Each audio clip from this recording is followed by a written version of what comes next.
Think about this. It is 2 in the morning in Austin, Texas, and a woman, 7 months pregnant, is lying awake in her quiet bungalow I love during you, a heavy Julian, summer thunderstorm. so much. The humidity is thick. Her husband, the founder of a nonprofit that builds sustainable homes in impoverished nations, is supposedly on a site visit in a remote village in Guatemala. He has been out of cell range for days.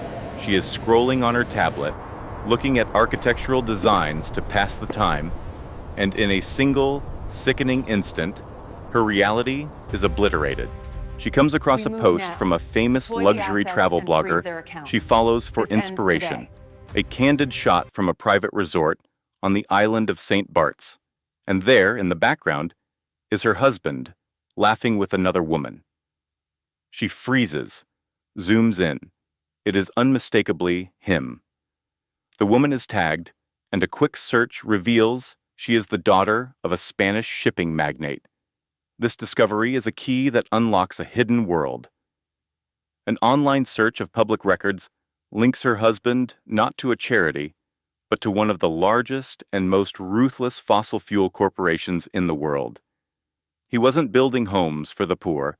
He was the sole heir to a petrochemical dynasty, and their entire marriage was a carefully constructed lie. The campaign of retribution she orchestrates in the weeks that follow is so strategic, so psychologically devastating, and so immensely satisfying that you will not be able to look away. If you have ever been lied to, made to feel small, or manipulated by the one person who promised to be your partner in life, you need to hear this story. Because the way this woman dismantled his entire world is a masterclass in justice. If you think revenge is an art form, go ahead and hit that subscribe button, share your own story of payback in the comments below, and get ready, because this is going to be unforgettable. Now, let me take you back to how the deception was born. The sound of the rain against the window felt a world away. I was sitting on the edge of our bed at 2 a.m. on August 5th, 2025, with our daughter kicking relentlessly inside me. The air was heavy and still. My husband, Liam, the man who carefully sorted our recycling and spoke passionately about carbon footprints, was not in a village in Guatemala. The geotag on that Instagram photo placed him at a $5,000 a night resort in the Caribbean with a woman named Sophia, and the corporate filings I found online proved he was the heir to Vance Petrochemical, a company infamous for its environmental violations. My name is Amelia Reed. I am a 34-year-old architect specializing in green design, and for 5 years, I believed I was married to a man who had turned his back on a fortune to save the planet. This is the story of the deepest betrayal imaginable, and how I engineered a reckoning so complete it would shatter his family's legacy. Let's go back to the beginning of the fraud. 5 years ago, I was Amelia Reed, an architect in Austin trying to build a career around sustainable, ethical design. Liam Vance was the charismatic founder of a new nonprofit called the Global Hearth Foundation. The story he sold me was that he came from an oil dynasty in Dallas, but he had walked away from it all. He painted his father as a corporate predator who saw the planet as a resource to be plundered. So, Liam chose a different path, renouncing his inheritance to use his life to build, not drill. He worked tirelessly from the small office in our home, his voice always filled with convincing passion during calls with supposed donors and field coordinators. I helped him create the blueprints for the eco-friendly, low-cost homes. I reviewed his grant applications. I was the one who brought him tea at 2 in the morning and reminded him to take a break. I fell in love with the selfless humanitarian, the man who chose morality over billions. I thought we were a team, about to change the world. About a year after we met, he spun a tale about a woman he'd known in college. He said her family ran a massive logging company, and she had offered his foundation a huge donation, but he turned it down. She just wanted to use our good name to greenwash her family's reputation, he told me, his face a perfect picture of righteous integrity. I only want people involved who believe in the mission, Amelia, not who are looking for good PR. It was a brilliant, preemptive strike that made his simple life seem like an active, moral choice. Because of that, I treasured our modest life. We lived in a small, energy-efficient bungalow in East Austin and shared an old electric car. Our anniversary tradition was to volunteer at a community garden and then get tacos from a food truck. Lavish dinners were a luxury we'd enjoy once the foundation is fully funded. I was so proud of our partnership, certain it was unbreakable because it was built on shared values, not a shared portfolio. I saw myself as the anchor for a visionary who was healing the world. I would tell my friends that Liam Vance was a modern-day saint. He was a man of deep character who had rejected an empire to follow his conscience. That was the myth he built, and I was its chief disciple. My best friend Chloe, a sharp corporate lawyer, and my brother David, a journalist, were the only ones who ever showed a hint of skepticism. They'd point out small inconsistencies, but I was too invested in the story to listen. I was meticulously tracking our grocery budget, while he was secretly overseeing a global energy conglomerate. I wanted a partner who saw value in purpose, not profit. In October of 2020, I met Liam Vance at a Sustainable Innovation Summit in Austin, where I was a panelist. I was speaking about affordable green housing. He was in the audience, he told me later, because he believed true change started from the ground up. He was wearing a simple linen shirt and worn boots, looking completely engrossed. He seemed thoughtful and authentic. When he came up to me after my presentation, he asked about my methods for passive solar heating, not about my professional awards. I told him I was an architect, and he said, "That's amazing. I'm just trying to get a small nonprofit off the ground." He never once hinted at a wealthy background. We had coffee that afternoon, which stretched into a long walk around the lake. Slowly, and with my entire heart, I fell for the man I was convinced he was. "I am not completely naive, of course," David insisted, so we ran a basic background check. The report came back squeaky clean. Liam Vance was listed as the director of the Global Hearth Foundation, a registered charity, with no significant personal assets or debts. It all looked perfectly, almost boringly, normal. What I didn't know was that the Global Hearth Foundation was a shell organization, a boutique charity entirely underwritten by the Vance Petrochemical Community Outreach Fund. It was his personal, multi-million-dollar alibi, expertly designed to appear as a struggling grassroots operation. Every time a tiny question mark appeared in my mind, I would remember his story about the logging heiress and push it away. So I invested my entire life in him, and we built what I was sure was a real future. For our first anniversary, he took me on a road trip to Big Bend National Park. He said it was the most he could afford. He put on a show of worrying about the charging stations for our car. We ate packed lunches of peanut butter sandwiches, and his gift to me was a framed, hand-drawn sketch of the first housing design we ever collaborated on. He looked into my eyes and said, "This isn't fancy, Amelia, but it's ours." I believed every word. My heart ached with love, because I thought our life was the most authentic thing I had ever experienced. I told him, "This is better than any five-star resort. This is real." He had created the perfect illusion of a man with nothing to offer but his principles, and I worshipped him for it. I felt a profound sense of pride in his noble struggle. Today I see that road trip for what it was, a grotesque piece of performance art, a cruel charade meant to keep me satisfied, with my own ignorance. While we were eating stale sandwiches, he probably owned a dozen vacation homes. The hand-drawn sketch feels like a mockery now.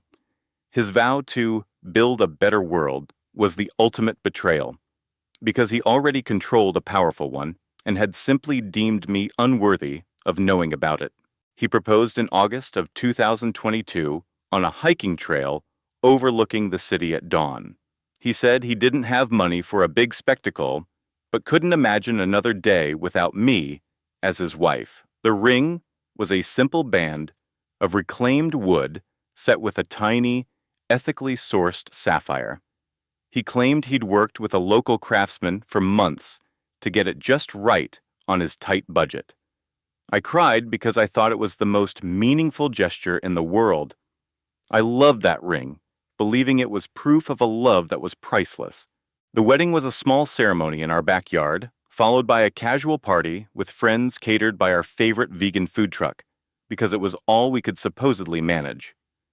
His father, Arthur Vance, attended, his disapproval a cold, palpable force. His toast was a masterwork of veiled contempt, ending with, "To Liam and Amelia, may you find happiness in the unique life my son has chosen to pursue." Our first year together felt like a beautiful, handcrafted lie. Arthur was the man I'd always dreamed of, brilliant, focused, and utterly devoted. For our honeymoon, we drove a beat-up sedan up the Pacific Coast Highway, sleeping in cheap motels and living on diner coffee and saltine crackers. We were creating a life from scratch, and for a while, I truly believed our world was that simple. We lived in a little walk-up in Ballard, a tiny apartment in a sprawling city. Arthur had no clue that the local property group he mailed rent checks to was just another name in the vast portfolio of assets he was carefully concealing from me. Back in 2019, I poured every cent my grandmother left me into his AI logistics startup, certain we were laying the groundwork for our future. My whole world was dedicated to that goal. I'd work from our small Seattle apartment, creating branding for small businesses, making every dollar last so he could chase his vision. Arthur constantly claimed his company, Nexus Flow AI, was always just one bad contract away from collapsing. In reality, he was flying to Silicon Valley for secret meetings with investors, closing funding deals worth tens of millions. I was convinced our partnership was built on total honesty, the ever-faithful wife supporting the genius, struggling entrepreneur. Then, in the persistent drizzle of early June 2023, I learned I was pregnant, and my entire reality began to splinter. For weeks, a deep, unshakable fatigue had taken root in my body, coupled with a morning sickness that lingered all day. A drugstore test confirmed my suspicions. My hands were shaking so much I took 3 more. Each one showed a clear, definite positive result. I scheduled a visit with my doctor, and the flickering image on the ultrasound monitor simply took my breath away. "Well, this is certainly some big news," Dr. Chen said, her voice warm and gentle. "You're carrying twins." My brain felt like it short-circuited. Twins. I was still getting used to the idea of one child, never mind 2, but then I saw them, 2 tiny pulsing lights, 2 impossibly rapid heartbeats, and an overwhelming wave of fierce, protective love surged through me, drowning out the fear. I started crying, a messy blend of elation and raw panic. Then her expression turned serious. "Now, there is something we need to watch closely. It's a condition known as placenta previa, where the placenta is currently covering the cervix. It might resolve on its own as your pregnancy progresses, but until then, I'm classifying you as high risk. That means you need to avoid stress at all costs. No intense exercise, no high-pressure work, only complete and total rest." When I shared the news with Arthur that night, he seemed overjoyed. He wrapped me in a fierce hug, kissing me deeply, then gently guided me to the couch, when I told him about the doctor's orders. Twins, he breathed, his eyes wide with what I assumed was pure wonder. We're actually having twins. But then a shadow passed over his face. Wait, Clara, how can we possibly afford this? The cost of daycare for 2 children in Seattle. It's insane. We'll find a way, I replied, biting back the urge to suggest he draw from the company funds, but I believed him when he said every penny was essential to keep the business afloat. I worried my fear would sound like a lack of faith in him. So, as I always did, I pushed my financial anxieties aside. We told his business partner, Genevieve, a week later over dinner.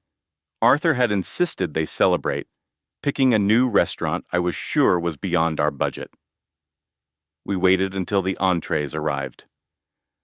So, Genevieve, Clara and I have some huge news. We're going to have twins.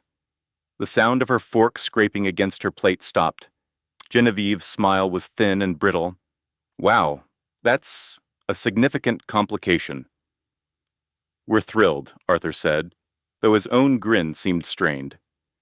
And what's the financial strategy for managing 2 dependents? She inquired, her voice completely devoid of any emotion. Your personal liquidity is already maxed out, and the company cannot take on any more of your private life overhead. Genevieve, Arthur started, his voice a low warning. I'm conducting a risk assessment, Arthur. Childcare in this city is over $3,000 a month for one, let alone 2. That's your monthly burn before you even factor in diapers or medical expenses. Have you even run the numbers on this scenario? We will make it work, I said, my voice quiet but firm. She fixed her icy gaze on me. Will you? Is your little design hobby going to cover that? Or do you expect Arthur to let the company we've sacrificed everything for go under to support you and 2 babies?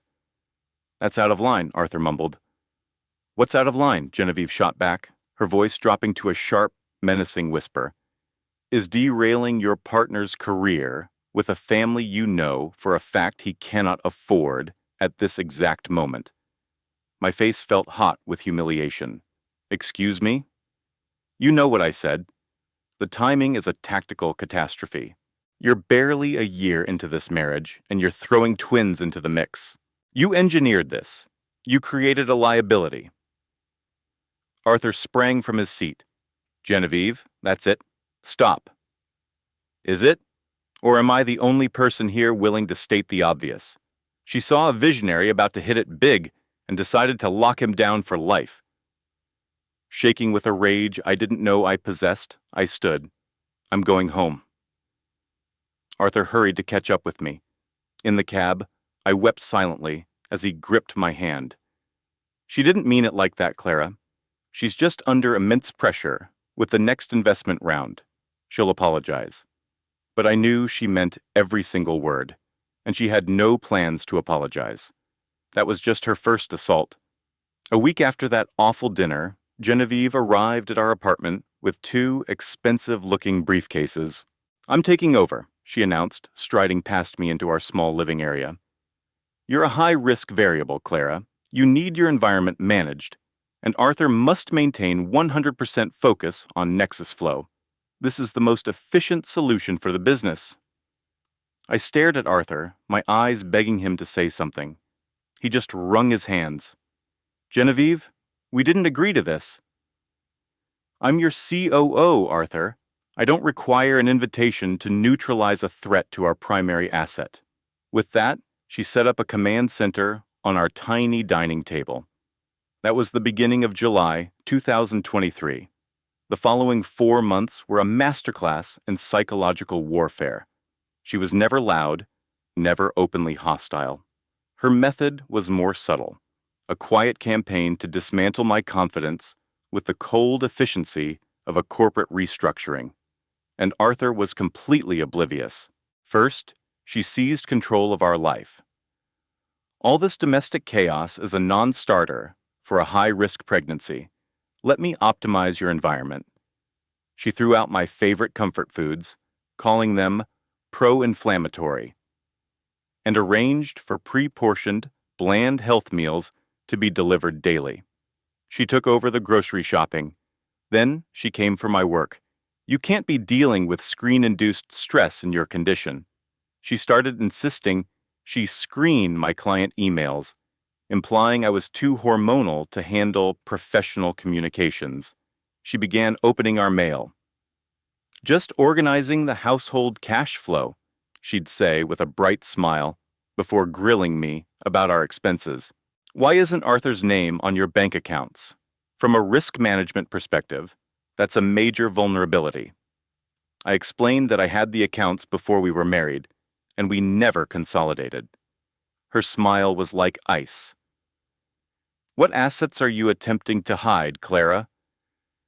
"Nothing. I just manage our day-to-day bills." "So inefficient," she would say, loud enough for Arthur to hear. "The most successful partnerships maintain total financial integration." She started fielding my calls. "Clara's in a rest cycle," she'd tell my friends. My small graphic design business, the one thing that was truly mine, started to dry up as clients were told I was on indefinite leave. My independence was being systematically erased. She monitored my meals like an analyst. "That's a surplus of carbohydrates. You're creating a risk of gestational diabetes." "A second helping? You're building two people, Clara, not eating for a family of 3. I was starving constantly, but began to feel a knot of anxiety every time I walked into my own kitchen. She made my changing body a subject of daily performance reviews. "You seem to be retaining fluid in your face. Be careful, Clara. The weight you gain with twins can be a permanent liability to your health post-delivery." I was only 18 weeks pregnant, and she was already making me feel ashamed of the miracle happening inside me. But her best weapon was isolating me. She would intercept my sister at the door. "Now isn't a good time. Clara needs a low-stimulus environment." When my friend Chloe tried to visit, Genevieve informed her I was unwell and not seeing anyone. Chloe texted me a minute later, "Are you okay? Your husband's business partner is acting like some kind of terrifying warden." I typed back a lie. "I'm fine, just so exhausted. Let's talk tomorrow." But I didn't call. Genevieve was a constant hovering presence, a silent form of house arrest. Sometime in August, in my 4th month, I felt Arthur becoming a stranger. The affection in his eyes had been replaced with a cool, clinical distance. He no longer reached for me in the night. He started sleeping on the sofa. "You need more room to be comfortable," he said, but his voice was empty. I'd lie awake and hear their hushed voices from the living room, a low murmur of business terms and shared plans that felt more intimate than any kiss. Eleanor would say things like, "I'm just observing the situation, Marcus, darling. It's a blind spot." She has complete control of your social calendar. She's vague about her family's finances, and this pregnancy happened at the most critical moment for the Apex Tower project. Amelia isn't manipulative like that, Mother, and she gets so possessive of your time.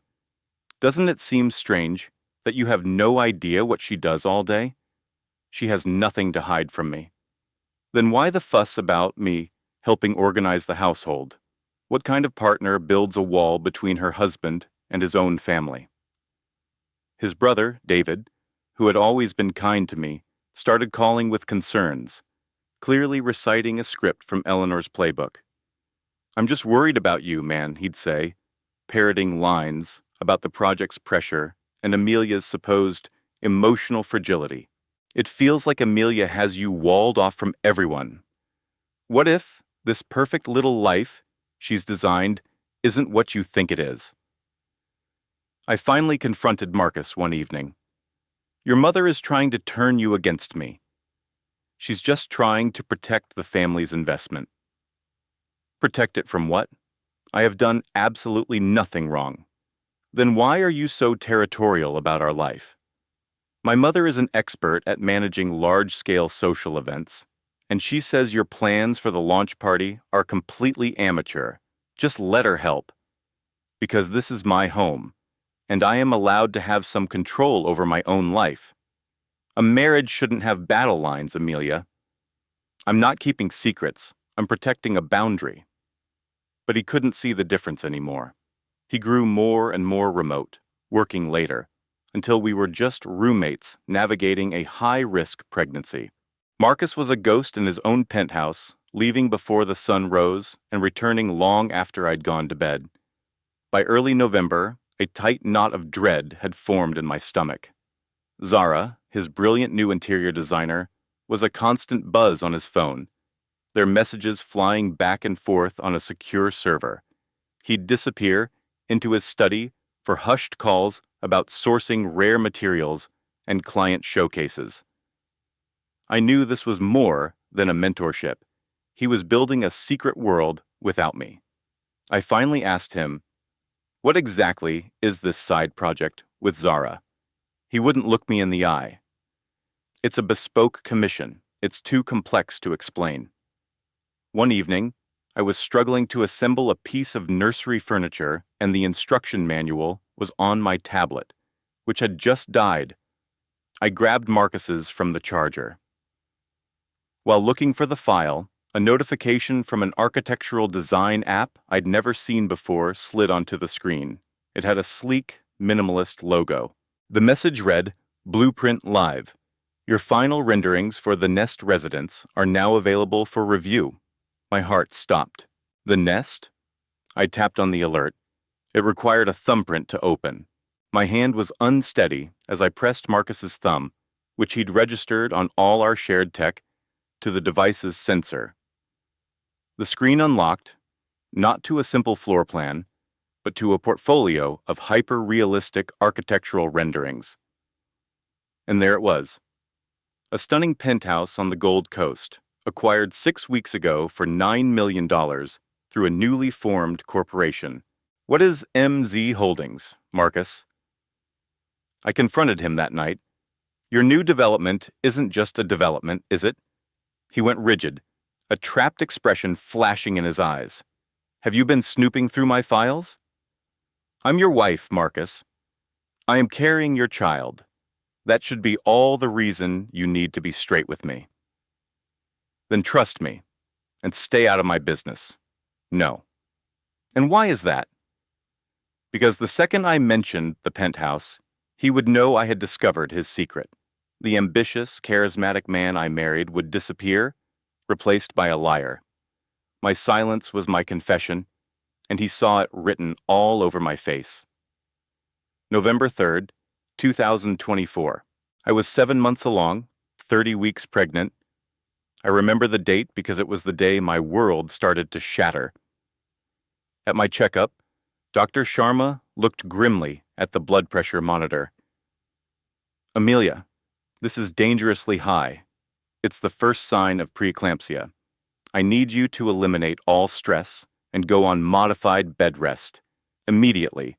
Any major anxiety could become very risky." My husband, Marcus, was barely paying attention. "Reduce stress," he said later, swiping through blueprints on his phone. "Perfect. You've been wanting an excuse to reread all those history books." That afternoon, the solid oak changing table we'd imported was delivered in a massive, heavy crate. The building concierge just buzzed. "It's in the lobby," he said, grabbing his briefcase. "I have a last-minute design review with Zara. You can supervise the delivery guys, can't you?" "Marcus, I can't. The doctor said absolutely no exertion." "Amelia, for God's sake, you have high blood pressure. You're not made of glass. Don't be so melodramatic." And with that, Marcus left. His star designer Zara, however, did not. She appeared at our door an hour later, clutching a portfolio of fabric swatches. She breezed past me toward the panoramic windows, her eyes scanning our home with a disturbing air of evaluation. "Marcus said I would find you here," she said, her voice a silky mix of false sympathy and condescension. A sudden, piercing cramp shot through my abdomen, and I gasped. I was standing near the open French doors to our terrace. That's when Zara moved closer, invading my personal space. He needs these approved. You know, he worries about you. Says this pregnancy has made you so clumsy. She leaned in, and her hips slammed into mine, a deliberate, powerful jolt that sent me stumbling backward over the threshold. The city lights blurred. My hand flew out, my fingers scraping against the cold, wrought iron railing of the terrace. For one terrifying second, I was swaying over a 35-story drop to the street below. My baby. Our unborn daughter was almost... I clung to the railing, my breath coming in ragged sobs. Zara stood there, her face a perfect performance of shock. "Oh my God, Amelia, are you okay? I'm so sorry. You really need to be more careful. Your center of gravity must be all off." But her eyes were flat, cold and shining with a flicker of victory. She did it on purpose. She had tried to push me off balance. She was trying to harm my child. "You..." The word was a strangled gasp. "What?" "It was a total accident. Honestly, Amelia, maybe you shouldn't be standing so close to an open terrace in your condition." That night, the contractions started, hard and unforgiving. Marcus rushed me to Northwestern Memorial Hospital. I was petrified. 30 weeks. It was terrifyingly early. "Please, not yet," I begged whatever forces were listening. Dr. Sharma's face was stone serious as she hooked me up to the monitors. "Your daughter's heart rate is steady, but this stress has induced preterm labor. You are in a high-risk situation. From now on, it is mandatory, absolute bed rest. No work, no stress, no negotiation." After we returned home, I told Marcus exactly what Zara had done. "She bumped into you, Amelia. It happens." "No," she looked at me. "It was a push, Marcus. You're being hysterical. I'm pregnant, and your designer just tried to endanger your daughter." He sighed, raking a hand through his hair. "Zara would never. Why are you inventing these stories? You likely lost your balance. You need to accept that you're not as stable on your feet right now." I stared at my husband, desperate to find a shred of belief, of loyalty. He refused to even look at me. Later that night, as I lay alone in the dark, the familiar chill of despair settled deep in my bones. And then I stopped crying. I pulled out the encrypted laptop I used for my architectural history research and logged in. "I need to get into the development fund's accounts," I whispered. "I need to see where all the money is really going. I have to trace the entire network," I murmured. "And I need to do it before he suspects what I'm looking for." The next day, Marcus left for a real estate summit in Dubai. As soon as the door clicked shut, I began my digital excavation. Using a security key I knew he kept taped under his desk drawer, I gained access to his company's servers, investor portfolios, and offshore accounts. There were no hidden cameras, no secret microphones, just me, my analytical mind, and the dawning horror that my entire life was a lie. From then on, every wire transfer, every calendar invitation, every encrypted text was another piece of evidence. I was building a case. By mid-December, I was entering my third trimester. Trapped in our penthouse, I endured Marcus's texts, filled with condescending remarks. "Your doctor is being paranoid," he would type. "You should get up and walk around a bit." One afternoon, Marcus's business partner, Ben, came by to drop off some files. He found me on the sofa, tears rolling down my cheeks from the loneliness and the relentless ache in my hips. I was 34 weeks pregnant and felt like I was living in a beautiful prison. Ben sat down, his expression full of concern. "Amelia, what is going on? You seem completely broken." I looked at him, my composure finally shattering. "Then help me, please. Tell me what is really going on with Marcus." "I've seen it," he admitted, his voice barely audible. "I see how he is with her. With Zara. It's crossed a line." A small, fragile hope bloomed in my chest. Will you speak to him? Will you make him see sense? I will, he swore. I'm going to handle this. I actually trusted him. For the first time in months, I felt sane, validated, that someone else saw the truth. The next day, Ben met with Marcus at their office overlooking the river. I stared at my phone for hours, my stomach twisted in knots, praying the nightmare was finally coming to an end. That night, Marcus walked in, his face a storm cloud of cold fury. Did you actually think you could manipulate my own partner against me? What? No. I just wanted. Ben told me everything. How you've been concocting these stories about Zara, trying to destabilize the firm, trying to sabotage my most talented new designer. My entire body went cold. That's not what happened. I was terrified. Marcus doesn't lie to me, Ava, but you do. You've been acting paranoid and unstable for months. Marcus had sold me out. He had gone directly to Julian and Isabel, told them I was asking questions, and they had twisted the story, painting me as the delusional, jealous wife. I found a printed text exchange Marcus had left on his desk, showing everything. He wouldn't answer my calls. Why? I messaged him. His reply was almost instant. I'm sorry. Julian funds my entire political career. Isabel's projects get my zoning approved. If I went against them, they would have destroyed me. He promised to bankrupt my campaign and have me disbarred. I couldn't risk it. I am so sorry. He was out of the picture, and I knew with a terrifying clarity that I was completely on my own. No one was coming to help me. Not Julian, not his powerful friends. To get through this and protect my child, I had to be the one to save us. My own search for answers had been blocked at every turn. After I had questioned Marcus, Julian had put a new level of encryption on all his company's servers. The paper trail I was following went cold. He was convinced he had locked me out. He couldn't find any record of my attempts to look, of course, because I'd used the library's public network. To him, I was just the perfect, isolated, pregnant homemaker. I overheard him talking to Isabel on a speakerphone call one afternoon, his voice sharp and quiet, carrying from the kitchen's smart hub he'd forgotten to end. She suspects something. She's acting innocent, but she knows. A short pause followed. Keep digging. She must have left some kind of digital trail. Nobody is that careful. But I was. Or at least, the woman he thought he knew, Ava, the trusting wife, was quiet and unsuspecting. In late March, at 36 weeks pregnant, I found a misplaced portfolio of Isabel's under a stack of old magazines, and my stomach dropped. Inside was a flash drive.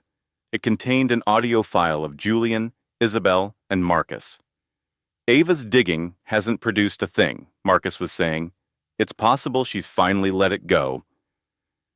Or, Isabel's voice cut in, as sharp and cold as ice. It's possible she's just gathering what she needs to ruin us all.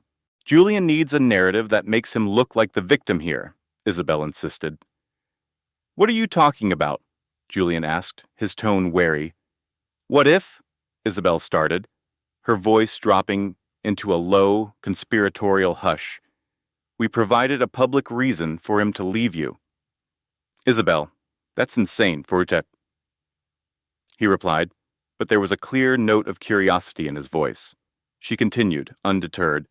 I am talking about protecting your reputation, Julian, by any means necessary. A wave of sickness rolled over me. They were planning to ruin me, but how they planned to do it was still a terrifying mystery. I should have packed a bag that very second, called my father, and just driven north until the road ended. But at 32 weeks pregnant, the fear of causing an early birth kept me rooted to the spot. I was frozen by the thought of the custody battle that would follow, terrified that if I ran, it would just prove the story they were about to invent, that I was unstable and a danger to myself, so I didn't move, and it was the worst mistake I ever made. Isabel knew a man from her past in corporate security, a disgraced psychologist named Alistair, a man with a personal grudge against my family's legacy in historic preservation. He was a phantom, ethically corrupt, and for sale to the highest bidder. It wasn't until I was already caught in their web that I realized Isabel had paid him $250,000 to create a completely fabricated psychiatric history that proved I was having a dangerous psychotic break. Alistair was a master of deceit. He created a fictional series of therapy sessions that supposedly took place at his private clinic. Using his knowledge of my family's history, he faked detailed notes about my delusional episodes, claiming I believed Julian's new skyscraper was a threat to the city. He then created a convincing, though entirely false, series of emails between me and a radical preservationist group discussing plans to sabotage the construction site. They bought a new, untraceable cell phone and hid it deep inside my closet, filled with manufactured text messages between me and a fictional contact at the preservation group, hinting at a payoff. To finalize the illusion, they wired $50,000 from an offshore account into a newly opened savings account in my name, making it seem like the first payment for my betrayal. It was a complex, vicious, and perfectly constructed story, meant to demolish my sanity in the eyes of the court and ensure I would lose not only my husband, but my baby, too. On April 10th, at 36 weeks, pregnant, I was in a constant state of exhaustion. My ankles were swollen and my back ached. My son seemed to be using my bladder as a trampoline. I could barely make it from the living room to the kitchen without needing to sit down. Julian came into our bedroom that night, holding his tablet. His face was a horrifying portrait of feigned betrayal and deep sorrow. "We have to talk, immediately." "I'm so tired, Julian," I whispered. "Now, Ava." He never raised his voice. He didn't have to. He sat on the edge of our bed and turned the tablet screen to face me, his actions slow and theatrical, as if he were handling a bomb. Julian stared at the screen. "My lawyer was sent this file an hour ago." A loud, panicked rhythm began pounding in my ears. "It contains a few things that I think you need to explain." He showed me the display. It wasn't a text message or a photograph. It was a professionally formatted, multi-page document from a prominent psychiatric firm. It was a perfect, damning psychological evaluation. "What am I supposed to be looking at?" I asked, my voice barely a whisper, my mouth completely dry. "This," Isabel announced, her voice like steel, "is a file outlining your little crusade. You've been trying to sabotage my client's landmark project." "That is not true. That's a lie." I tried to get up, my hands shaking so badly I had to grip the sheets. "There's more," Julian said, his voice hollow and devoid of emotion. He held up his own phone, which showed a different screen. A financial report from his security team. It's a full breakdown of the money trail. "I have never seen that report. I have no idea what that is." "Our head of finance traced the origin of the payment," Julian said, his gaze fixed on his phone. "The transfer was initiated through a shell corporation, the same one that funded your laptop, the one you use for your online childbirth classes." "I was in my birthing class. This is a complete lie. Somebody is framing me." "An anonymous source on the preservation board has already confirmed the story," Isabel interjected, her voice full of false pity. "They told our lawyers they'd been receiving inside information for weeks." The room began to spin. Every last detail had been perfectly woven together. It was a seamless, elegant lie, a work of art. "Julian, you know me," I pleaded, reaching for his hand. He pulled away as if I had burned him. "Don't. Just don't." "They're fake. All of them. If you would just let a different doctor examine them. I had my own doctors look at them, he interrupted, his voice empty. I saw everything. The session notes, the money transfer, the server logs. It's all right there, Ava. It's a frame job, I shouted, my voice cracking under the strain. Your designer is framing me.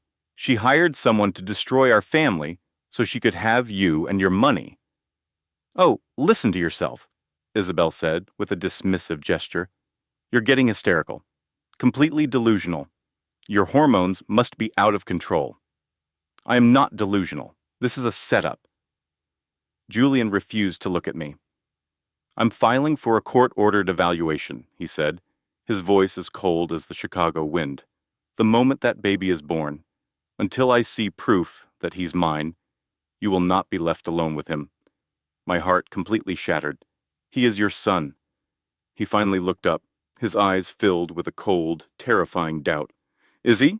That question hung in the air like a poison. In that 1 second, Julian, I didn't know who I was, and I definitely didn't know who you were. He turned on his heel and walked out of our Gold Coast condominium. His designer, Isabel, offered me a tiny, victorious smile. Julian's head of security, a man named Robert, just stared at the expensive Persian rug. And I was left by myself, 36 weeks, pregnant with our child, branded as a delusional, a saboteur, and a cheater. Proving I was innocent was futile because the proof, forged psychiatric notes detailing a dangerous obsession with a rival real estate developer, was flawless.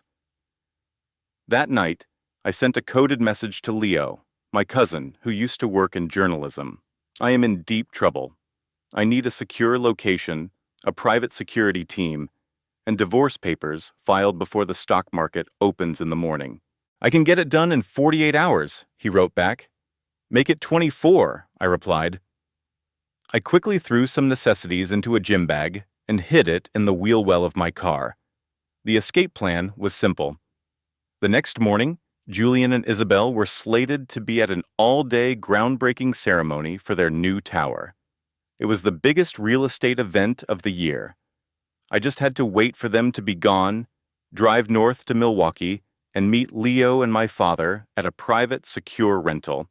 I could have my baby there, far away from this living nightmare. I only had to get through one more night. On Monday, April 12th, I heard them getting ready to go. I stayed in the guest room, listening for the sound of the elevator taking them down to their driver. I counted out a full 20 minutes, just to be sure, then grabbed my purse, my heart beating a frantic tempo inside my chest. I was just feet from the grand foyer when our head of staff, Marta, materialized by the main door. A chill snaked down my spine. I thought you were gone for the evening. Ms. Dubois insisted I remain. Her voice was clipped, unsettlingly formal, and in her hand she held a crisp printout, the one from my study. I discovered this during the evening security sweep. Were you planning a trip, Mrs. Blackwood? Serafina glided out from the living room archway, with Arthur not far behind her. They hadn't gone to Art Basel. This whole thing was an elaborate charade, a trap. Thinking of running off? Serafina purred, her voice a cruel caress. You were actually going to take that child and disappear, weren't you? He is my son. A paternity test will determine that, Arthur stated, his voice devoid of all warmth as he tapped a number into his phone for his legal counsel. Serafina plucked my designer handbag from my arm, emptying my phone, keys, and passport onto a marble console table. You won't be needing these, she said, with a thin smile. Not until we have genetic confirmation of who that child belongs to. And if he isn't a Blackwood, you will leave this building with nothing. They guided me down the long gallery hall to the guest suite. It was a masterpiece of cold, modern design, and utterly inescapable. They had just installed a new biometric security system, which they now controlled from their phones. This is for your own well-being, Serafina said, her voice dripping with mock sympathy. You're clearly under immense stress, trying to flee the country with a baby that might not even be Arthur's. We're simply ensuring you don't harm yourself or the air. The heavy, soundproof door slid shut. The magnetic lock hissed into place. I was an inmate, 36 weeks pregnant, locked away in a gilded cage with no link to the world outside. I sank down the cool wall to the polished concrete floor as the crushing reality of my predicament settled in. They would keep me here until the baby was born. Then they would seize my son and cast me aside. There was not a single thing I could do. This was the absolute depth of my despair. I was hopelessly, completely trapped. On November 15th, at 2 o'clock in the morning, now 37 weeks along, I was ripped from sleep by a vicious, unrelenting pain. It was starting. These were not practice contractions. They were coming every 5 minutes, growing stronger with each agonizing surge. I'd been feeling Braxton Hicks for weeks. This was the real thing. I was trapped in a guest suite, on the verge of giving birth completely alone. I hammered on the triple-paned, soundproof windows, but my frantic cries were swallowed by the glass. "Help! Somebody! Please, the baby is on its way!" Beyond the door, the rest of the vast penthouse remained silent and dark. I yelled until my throat was raw, pounding my fists against the solid oak. "Please, I'm in labor!" At last, the intercom panel on the wall crackled to life. Serafina's irritated voice filled the room. "Stop all the drama, Isabel. You're not due for another 3 weeks. The contractions are 5 minutes apart. The baby is coming right now. It's just false labor.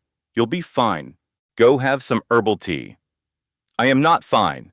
Another crippling wave of pressure consumed me, and I buckled over, crying out as the pain peaked. The intercom was silent for a beat, then I heard the soft electronic tone of her disconnecting the call. Serafina had just abandoned me. I have no idea how long I was on that cold concrete floor. Time melted into a nightmarish blend of pure agony, rising panic, and the slow, sickening realization that my baby and I might not survive this. No one would even know we were dead. It was nearly 2 a.m. when I remembered the old tablet I had hidden away in a dresser drawer. It had no data plan, but there was a chance it could find the penthouse's guest Wi-Fi. I hauled my body across the floor, shaking with contractions that were now only a few minutes apart. I located the old device, powered it on, and by some miracle, it connected to the unsecured service network. I launched a web browser and found an online emergency services portal. I am 38 weeks pregnant. This is a high-risk pregnancy. I am in labor and have been locked inside a smart penthouse. I cannot get out. The address is 1000 Summit Drive, Atherton. Please send help fast. I hit send, praying with every fiber of my being that someone would see it. 20 minutes, an eternity of pain. Later, I heard the faint wail of sirens climbing the winding road. Then, a powerful, insistent banging on the building's front doors far below. "Paramedics, NYPD, open up." I could make out Serafina's voice over the building's main intercom, saturated with disdain. "Officers, I'm certain there's been a mistake. You've been sent here by a malicious prank." A fireman's voice boomed in response, cutting her off. "We got a verified digital SOS from this address. A woman in labor. Where is she?" There was more shouting, followed by the sound of footsteps pounding up the stairs. My door was pried open. 2 paramedics stopped dead in the doorway, their expressions horrified at the scene before them. 38 weeks pregnant, on the cold floor, in the advanced stages of labor, and sobbing uncontrollably. "Oh my God," one of them breathed. "How long have you been locked in here?" "Hours," I choked out, as another contraction tore through my body. "Ma'am, we are taking you to Mount Sinai this instant." They carefully lifted me onto a gurney. As they rushed me out, I saw Arthur's family watching from the living area. Serafina and his sister, Genevieve, stood there in their silk pajamas, looking profoundly irritated. Serafina was trying to smooth things over with a police officer. She suffers from severe anxiety. We were just trying to give her a quiet space. "You locked a pregnant woman in a room?" the cop demanded, his voice thick with disbelief. "While she was giving birth?" One of the medics glared at Genevieve. "As soon as she is medically stable, we're making a call to child services. This is felony child endangerment." Genevieve's face went pale. At Mount Sinai, after almost 24 hours of a grueling labor, Arthur finally deigned to appear, his focus locked on his smartphone. "Are you actually closing an art deal right now?" my delivery nurse asked him, her jaw slack with astonishment. "This is a time-sensitive auction," he answered, his tone arctic. "After this is done, we are getting the DNA samples. Immediately." The pain was too immense for me to even argue. Another contraction ripped the air from my lungs. "Do you require me to leave?" he asked, clearly annoyed by the interruption. "Yes," I gasped.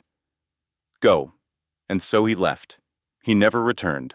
At 1 a.m. on November 16th, my son Oliver was born, weighing 6 pounds and 3 ounces. He was utterly perfect. I held him to my chest, my face wet with tears. He was so tiny, so perfect, so completely and absolutely mine. "Hello, my gorgeous boy," I whispered. "Hello, I'm your mama. I am so, so sorry. I am so sorry for what you have already endured. But I have you now. Mama has you, and I give you my word. I will always, always keep you out of harm's way." The nurse asked if I wanted to phone anyone. "My husband was here," I said quietly. "He had to get back to the office." "Oh." Her face was a mask of pity. "I'm so sorry, dear. Is there anyone else? A friend? Your mother?" I thought of my closest friend, Amelie, but my personal phone was still in Arthur's fortress of a penthouse. They had cut me off from everyone. "No," I whispered, looking down at my son. "It's just us." And that was how I ended up in a sterile room in a private hospital wing, cradling my newborn son. The room was chilly and silent. No happy balloons, no congratulatory bouquets, and certainly no family. It was just me and my son, a tiny new family unit, facing a very large and dangerous world. I was there for 4 days, recovering from the difficult birth. Oliver was healthy, but his low birth weight meant he needed to be monitored. Arthur's sister, Genevieve, appeared on the second day. She swept into the room, cast a brief look at the infant in his clear bassinet, and commented, "He has the Blackwood chin." She then added, "That's a small mercy, I suppose. We are, naturally, still moving forward with the genetic verification." She never once touched him, never asked his name, never offered congratulations. She was gone in less than 5 minutes. A message from a so-called friend in the art world, Chloe, appeared on the hospital's bedside tablet. Heard the new masterpiece was unveiled. Congrats on the new acquisition. It was followed by a winking emoji. Arthur himself finally showed up on the third day, a flawless portrait of detached coolness. He paused just inside the doorway, his gaze falling on his son. "Has it been named?" he inquired. "Oliver." He gave a curt, sharp nod. "Acceptable." An oppressive silence stretched between us. "Arthur, please, don't do this." "The psychiatric evaluation will begin as soon as you return home," he stated, his voice utterly flat. "Until the doctors confirm your stability, I will not allow myself to form an attachment to a potential liability." He turned and walked away. A hospital social worker stopped by later that afternoon. "Mrs. Blackwood, I must ask, do you feel safe in your home?" I wanted to scream, "No!" I wanted to tell her about the penthouse, the integrated smart home that tracked my every step, the constant, low-level gaslighting, The way his family would turn my words against me. All of it. But admitting that would trigger a war I couldn't win. They would use Marcus's immense wealth and influence to paint me as an unstable hysteric. I could lose my newborn sons before I ever had a chance to be their mother. The thought was unbearable, so I hid the truth. Of course, I'm safe. It's just a complicated family. A lot of pressure. The nurse's eyes lingered on mine, filled with a knowing pity. She understood I was holding something back, but without a confession, her hands were tied. Well, if things ever get too complicated, she said, pressing a folded piece of paper into my hand. I glanced down. It was the number for one of the city's top family law attorneys. When she left, the silence in the room felt heavy enough to suffocate me. On the fourth day, November 6th, we were cleared to go home. I called the penthouse. I'm ready for pickup. It was Chloe, my husband's sister, who answered. We're in the middle of a fundraiser kickoff. Marcus is tied up. You'll have to get a car. I just had a cesarean section. I have 2 infants with me. I can't manage a ride service on my own. The line clicked dead. I requested a luxury SUV through the hospital's concierge. The driver, a kind man with a weathered face, helped me secure the car seats I'd had delivered to the hospital into their bases. I sat in the vast leather interior, my twin boys flanking me, the searing pain from my incision a sharp counterpoint to every pothole on Lakeshore Drive. I was taking a black car home to a life that felt alien. As we passed through the security gates of our Chicago high-rise, the entire top-floor penthouse was a wall of black glass, utterly dark. The driver glanced in the rearview mirror, his brow furrowed.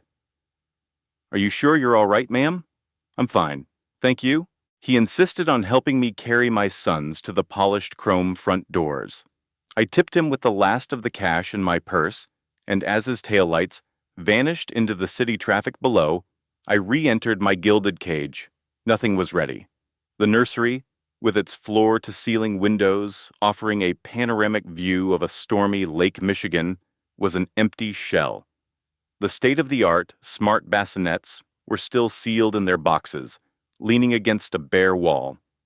There was no one to greet me, no offer of a helping hand, just an echoing silence.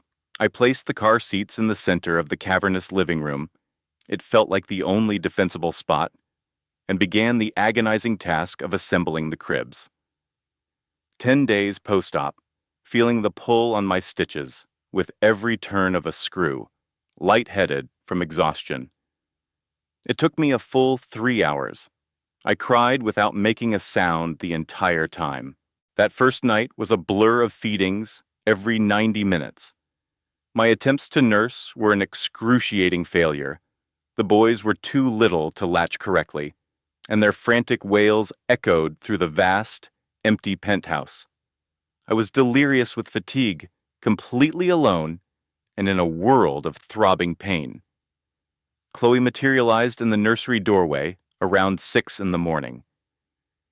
You need to get them to stop that racket, she said, her voice devoid of any warmth. You're going to wake Marcus. I'm not making a racket. The babies are crying because they're hungry. Then figure it out more efficiently, she replied, her tone sharp as ice. And when you're done, the kitchen is a disaster. The staff from last night's impromptu party left everything out. I just had surgery, Chloe.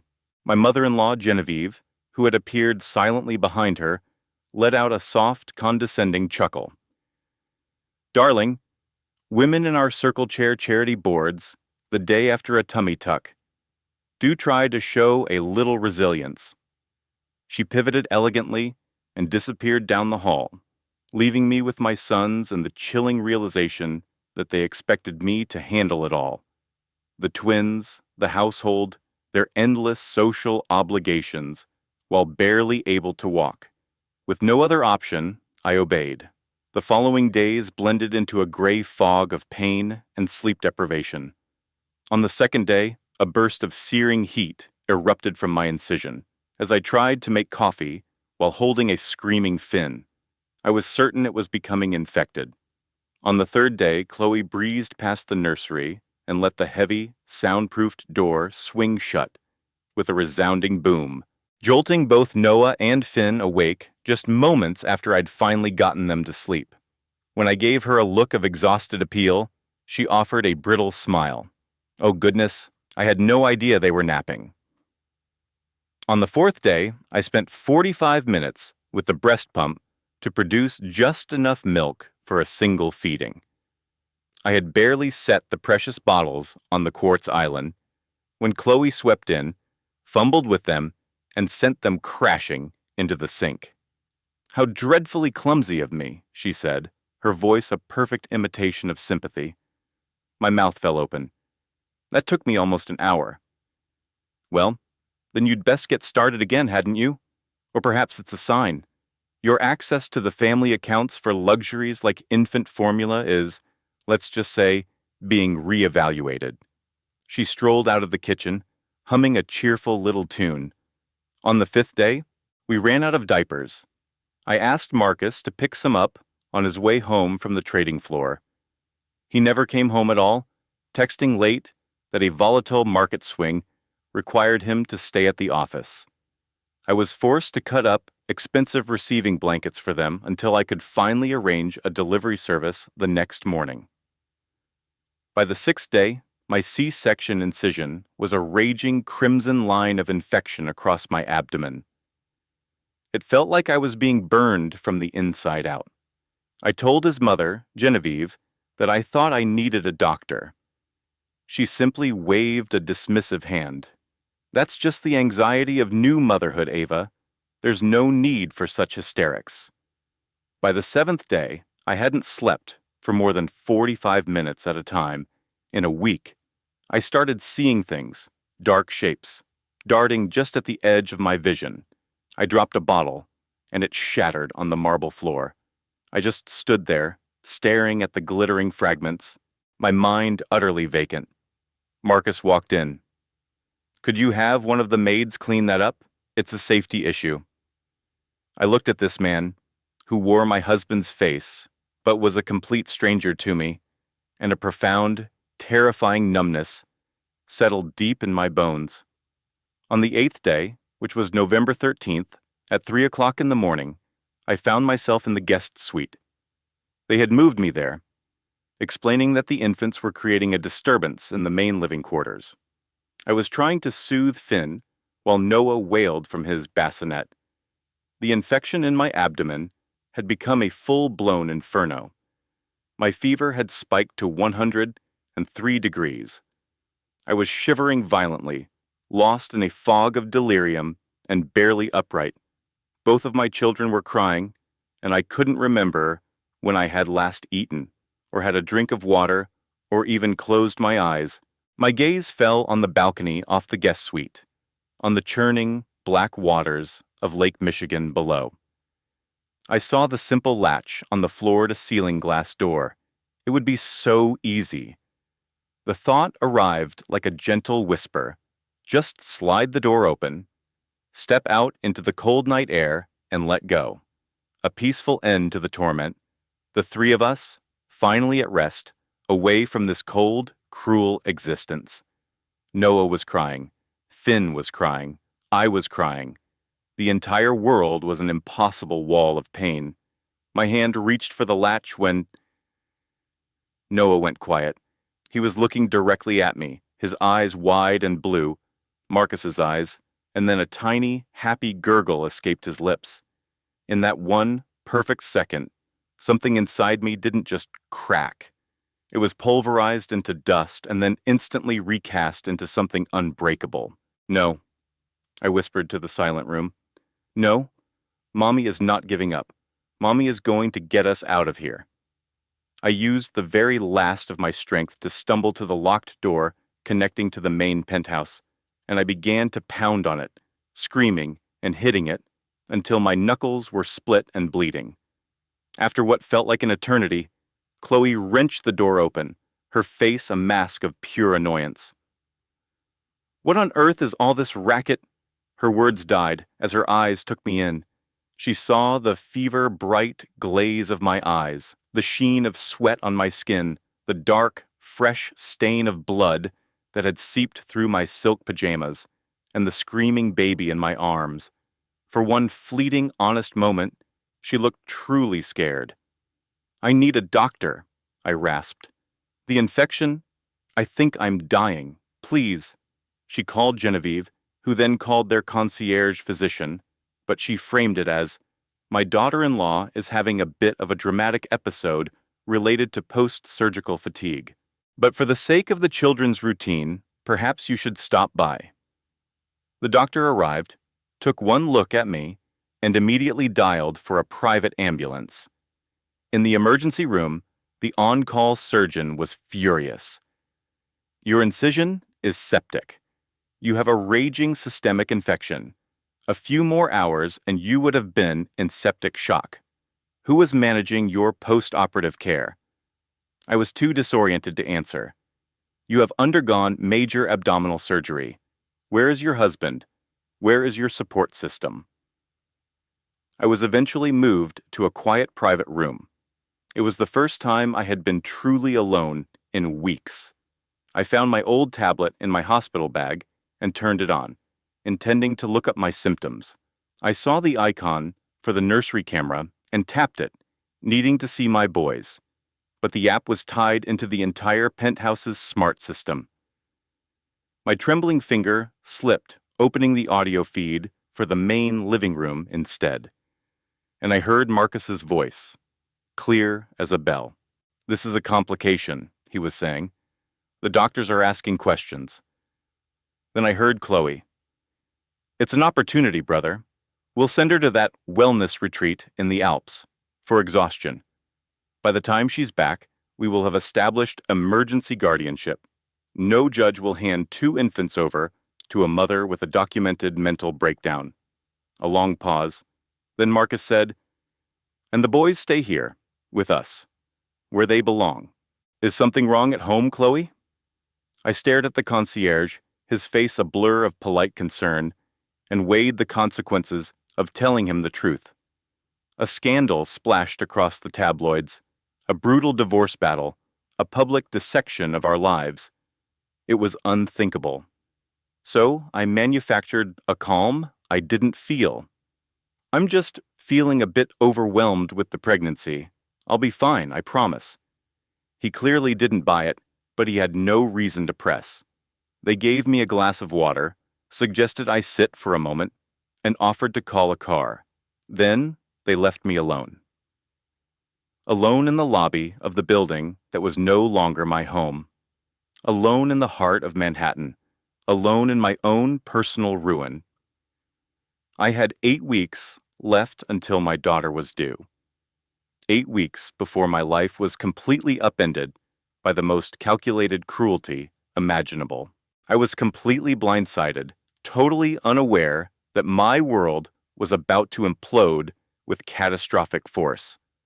On October 25th, the day of my 7-month checkup, Sienna Miller, the ambitious new analyst Marcus had been mentoring, made her final, ruinous move. Using their shared access to the company's cloud server, she had accidentally dropped a file into our personal shared folder. It wasn't a spreadsheet or a market projection. It was a sonogram. Her sonogram. But the masterstroke, the most insidious part of her scheme, was a flawlessly timed calendar invite. Sienna had used Marcus's executive assistant to schedule a maternity tour at the same hospital where I was registered to deliver, making it appear as if he was planning a new life with her. She presented this evidence of their future to Marcus in his home office that night. I was oblivious, organizing the nursery for our daughter, desperate for a few hours of peace before the exhaustion set in.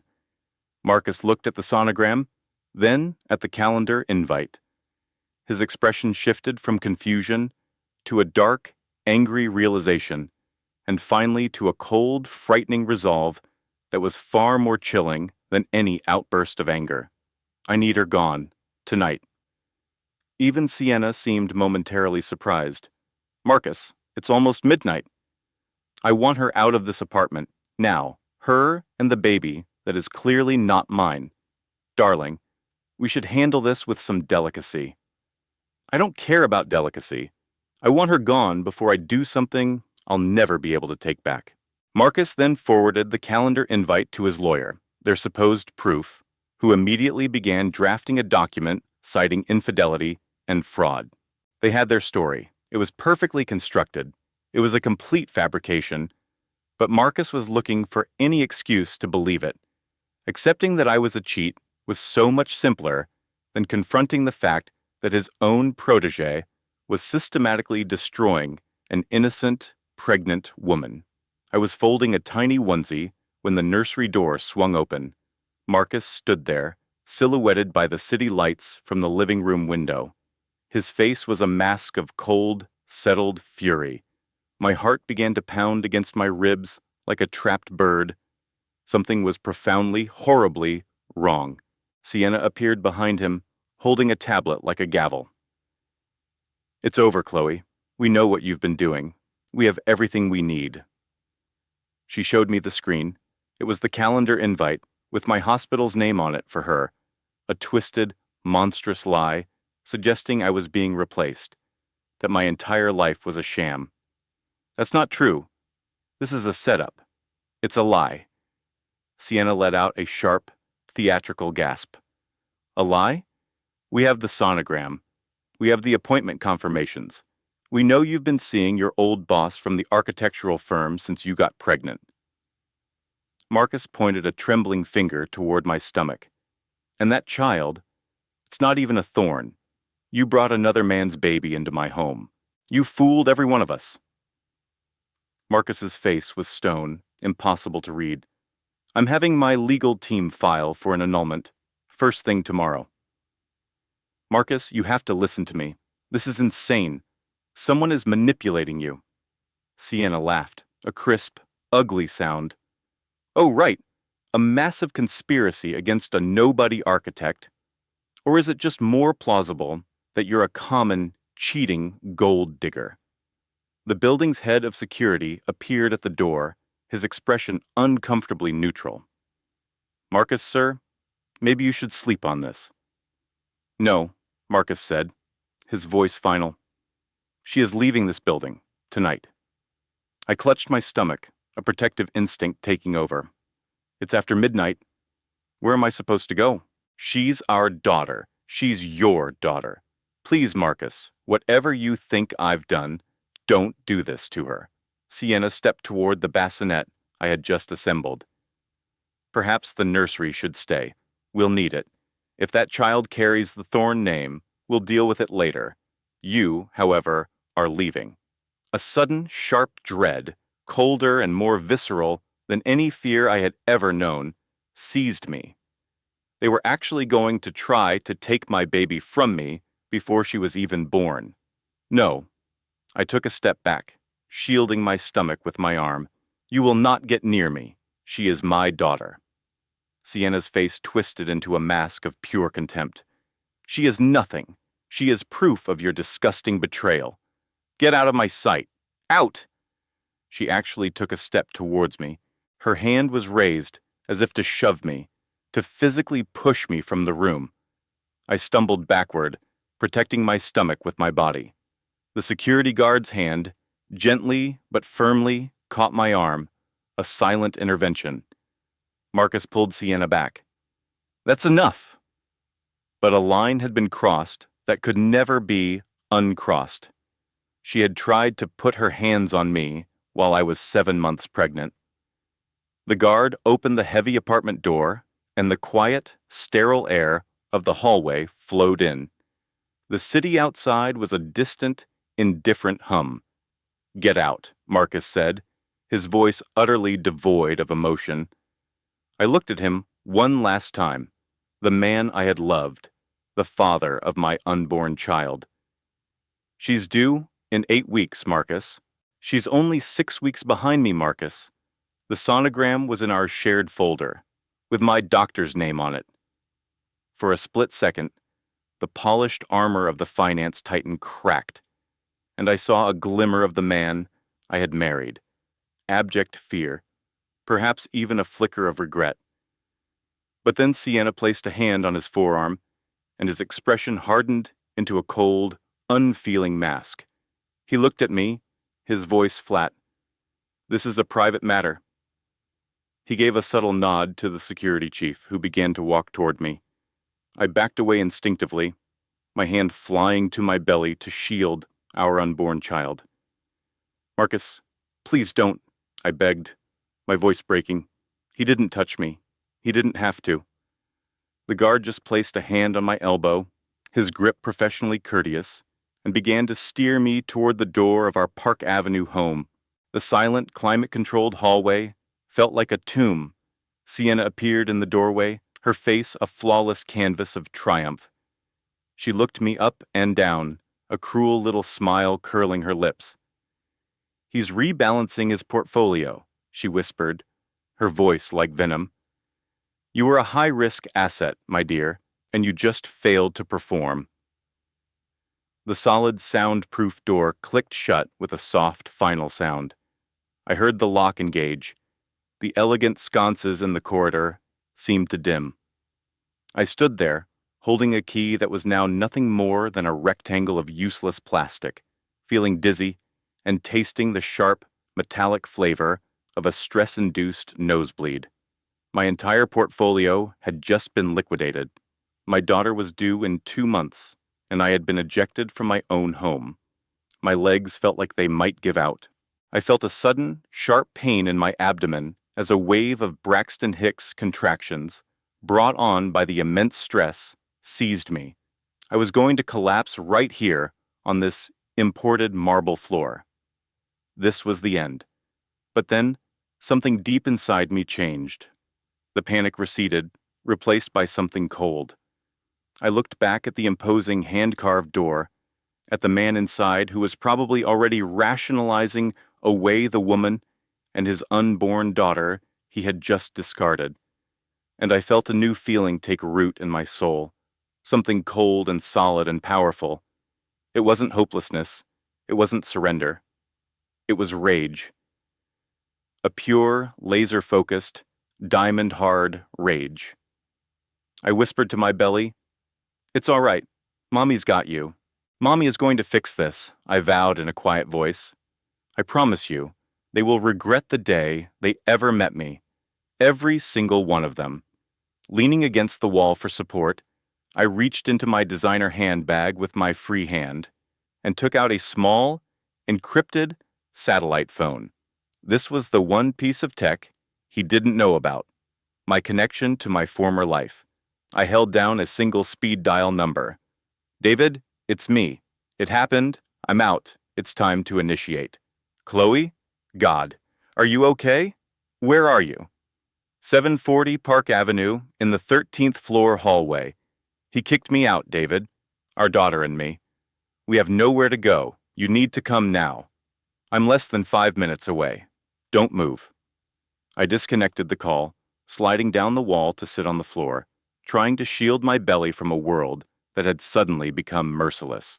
I pressed a hand to my belly, a blinding pain making me gasp as I made a silent vow to my unborn daughter. "Arya, listen to me. You will never be helpless. You will never be without. You will never, ever be abandoned. And the man who locked us out of our home, he will curse the day he was ever born." A black Escalade, silent as a phantom, slid through the New York City rain and stopped at the curb. My lawyer, Anya, scrambled out, her tailored suit already soaked and her professional calm shattered.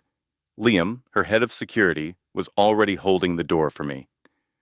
"Cassandra, my God, you're in labor," Anya breathed, pulling a cashmere wrap from the car and draping it over my trembling frame. Liam was already speaking into his collar mic. "We have a code chimera. ETA to the facility is 10 minutes. I have Ms. Thorne. Prep the maternity suite for immediate arrival." They guided me into the cavernous, leather-scented interior of the SUV. The heated seats, a welcome shock against my chilled skin. Anya squeezed my hand, a solid, grounding presence as another contraction ripped through me. As the vehicle pulled silently away from the curb, I glanced up one last time at the sprawling Park Avenue penthouse. A light flicked on in the master bedroom, our bedroom, illuminating its vast floor-to-ceiling windows. Maybe it was Marcus. Maybe it was that new curator he was so fond of. A thin, cold smile touched my lips. It wasn't a smile of joy, but of a strategist witnessing an opponent's final, catastrophic error.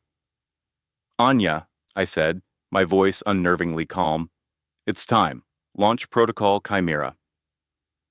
She met my gaze in the rain-streaked window, her eyes reflecting the city lights like chips of ice. "Cassandra, that's the final contingency. It will dissolve every financial instrument connecting you to him." "He locked his pregnant wife out of their home in the middle of a storm," I replied. "Burn it all down. I want every single asset liquidated by the time the market opens." "Show no mercy," I commanded. "And Marcus? Legally, he is still your husband." I looked down at Orion in my arms, then at Arya, being gently rocked by Anya, my beautiful, innocent children cast aside like a bad business deal by the man who should have been their protector. "Especially Marcus," I said, my voice a mere whisper. "I want him to spend every waking moment for the rest of his pathetic life haunted by the sheer magnitude of what he threw away." On that cold Manhattan night, the woman known as Serafina Hayes, the charming socialite, ceased to exist. Cassandra Thorne, the reclusive architect of Helios quantum computing, was back in charge, and she was preparing for war. We sped towards an unassuming steel and glass tower in Hudson Yards, a world away from the old money of the Upper East Side. My real life was headquartered there. The entire building, a sleek, anonymous fortress of technology, was my private domain. I owned the whole block, a detail the Sterling family had never bothered to discover. Javier had already prepped the executive medical wing. As we stepped out of the private elevator, a full clinical team was assembled and waiting. A neonatologist, a pediatrician, and a specialist for me. The pediatrician examined Arya and Orion. "Their vitals are strong," he announced with visible relief. "They're stressed from the ordeal, but there's no sign of any harm. They're going to be perfectly healthy." The obstetrician then turned her attention to me, her expression turning serious as she reviewed the readings from her tablet. "This is dangerous. Your blood pressure is critical. You need to be on an intravenous stabilizer immediately. And you're severely dehydrated. You've lost a dangerous amount of blood, Ms. Thorne. You must be admitted to a proper hospital." "That is not an option," I said, my tone leaving no room for argument. "Not until this situation is resolved." The physician looked as if she wanted to protest, but something in my eyes must have stopped her. She gave a slow, reluctant nod. "As you command, but I am not leaving your side. I will monitor you constantly." My assistant, Anya, carefully took the twins. "I have them, Cassandra. You need to focus and recover." But recovery was a luxury I couldn't afford. "Javier," I said, looking to my head of operations, "get the council on a quantum encrypted channel, now." Within an hour, my inner circle materialized on the holographic displays in the suite's command center. Javier Rojas, my operational chief, Anya Sharma, my lead counsel, Ren Ito, a legendary financial strategist, and Dr. Elena Petrova, my private forensic intelligence analyst. I sat before the massive screen, wrapped in a simple black silk robe Anya had procured, an item that likely cost more than a luxury car. I looked less like a woman who had just given birth, and more like a monarch holding a council of war. I could feel the adrenaline sharpening my focus.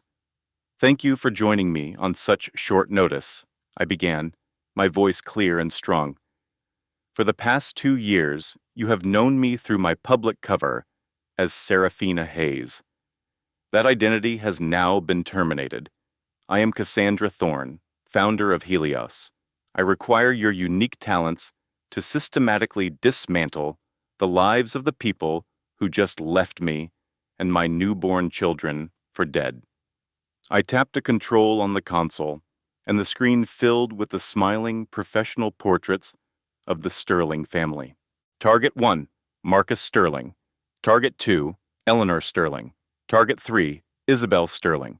Target 4, Richard Sterling. Elena spoke first, her voice crisp and precise. Ma'am, based on your directive from 3 months ago, I completed the deep forensic analysis. The executive summary is now on your display. Marcus was a celebrated real estate mogul, but his largest development projects were all financed by shell corporations that were secretly owned by Helios. He also had a crippling addiction to high-stakes sports betting, with hidden debts of over $600,000 to an offshore syndicate.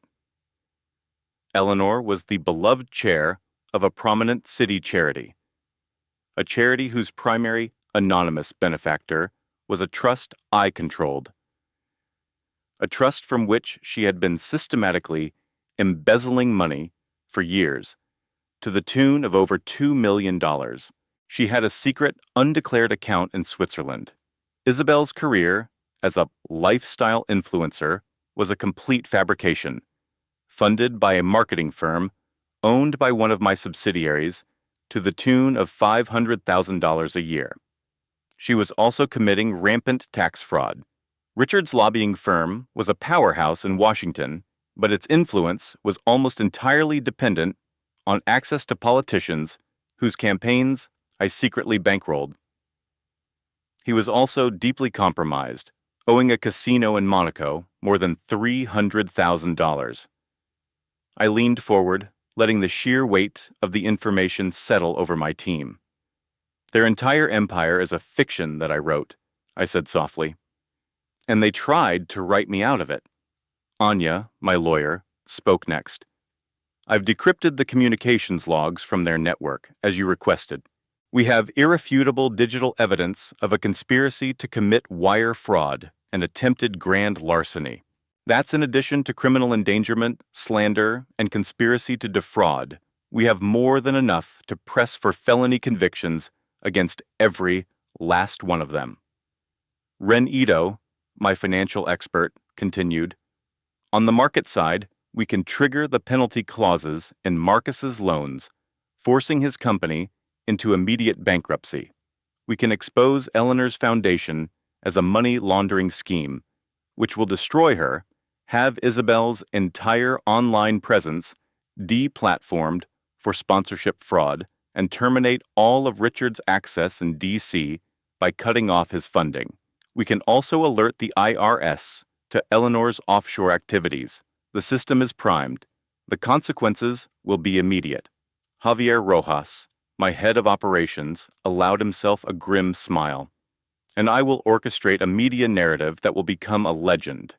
The brilliant, reclusive tech genius, betrayed by her social climbing husband, left homeless while in labor, now rises to reclaim her empire. The audio files of their plotting are perfect. This story will dominate the global news cycle for weeks. It took me less than a heartbeat to give the order. Engage, all of you. I want them to wake up tomorrow morning and find their lives reduced to ash. I want it all done publicly, legally, and with every piece of evidence leaked to the press. The entire world will finally see the Sterling family for the parasites they are. Ren looked hesitant. Cassandra, this is absolute devastation. We could achieve a similar result with far more subtlety. I have no interest in subtlety, I shot back. I want them ruined. I want them so completely and publicly obliterated that the name Sterling becomes a punchline for disgrace.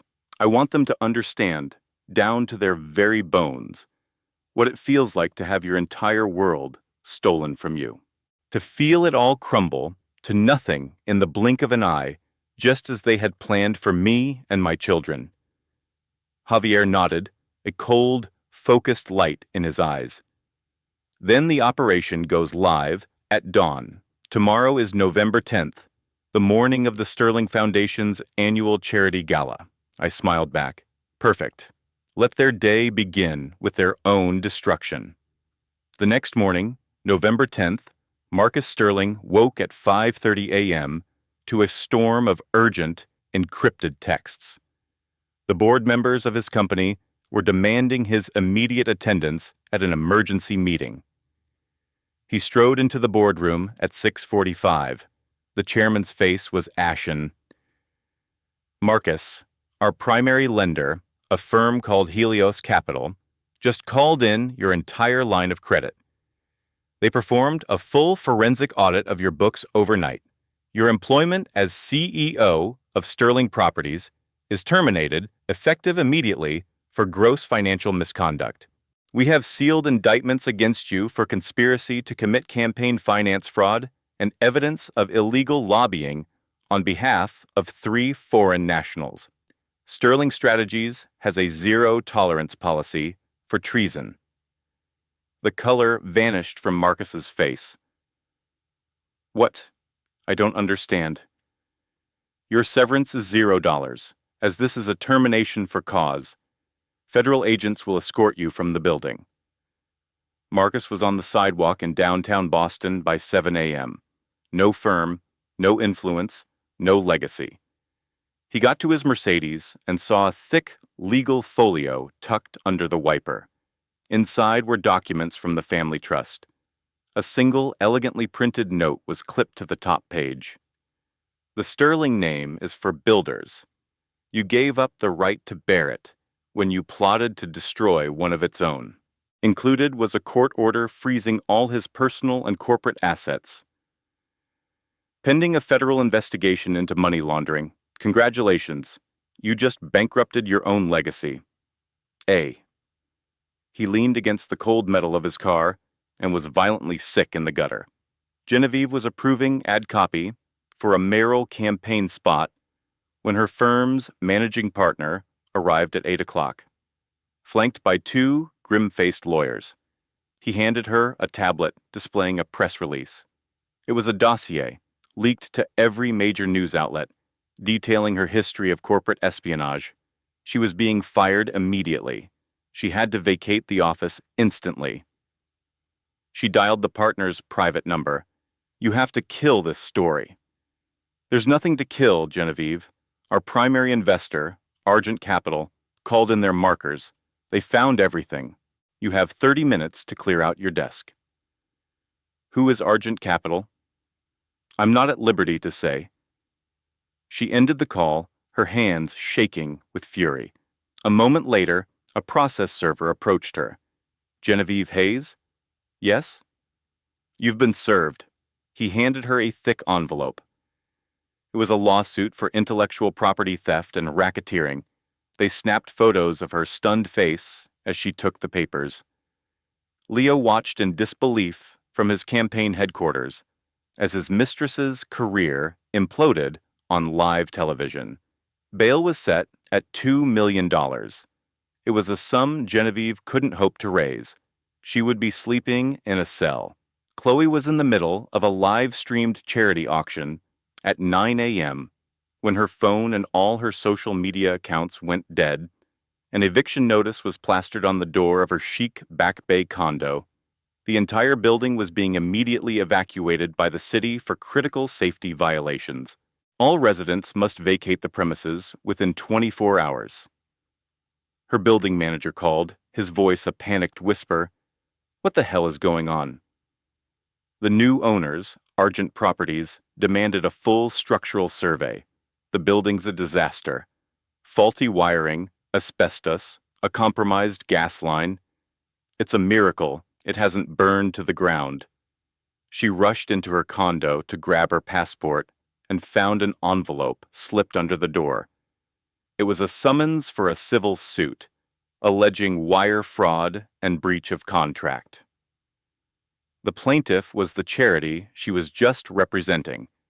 The lawsuit sought restitution of $5 million. Attached was a complete forensic audit of the charity's books, tracing her embezzlement through a series of offshore accounts. Everything. She crumpled to the marble floor, gasping for air. They knew everything. Leo Sterling received 3 calls in the span of 5 minutes that morning. His 3 largest campaign donors were pulling all their funding. His campaign manager then called to inform him their entire line of credit had been sold overnight to Argent Financial and was being immediately recalled. In less than an hour, Leo had lost his entire campaign war chest and was now facing a personal debt of over $800,000, due in full. He called his father. "This is a coordinated attack. Someone is systematically destroying us." Marcus's voice was a dead, empty rasp. "I know who it is." "Who?" "Argent," he said, the name like a curse. "It's Argent Capital." "Argent? The private equity firm? How is that possible? We don't have any deals with them." "I don't think it was ever about deals, Dad," Leo said, his voice cracking. "I don't think we had any idea who we were dealing with." They met at the family estate, Marcus, Chloe, and Leo. Genevieve was in federal holding. They stood in the same study, where they had plotted to have my baby taken from me, where they had called me a naive, temporary amusement. Marcus spoke first. "This Argent group is taking us apart, piece by piece. Who the hell are they?" Chloe looked up from her phone, her face ashen. "Eliza's portfolio. The one she said was for her web design business. It was all seed money for a holding company. Argent." A thick, suffocating silence filled the room. Leo just shook his head in denial. "No, impossible. She's nobody." "Did you even once run a proper background check on the woman carrying your child?" Marcus bellowed. "No. Did you ever know a single true thing about her?" Leo's composure finally broke. "Oh my God, what have we done?" Chloe was frantically searching online for Eliza Sterling, CEO, when the news channel playing on the large television cut to a breaking story.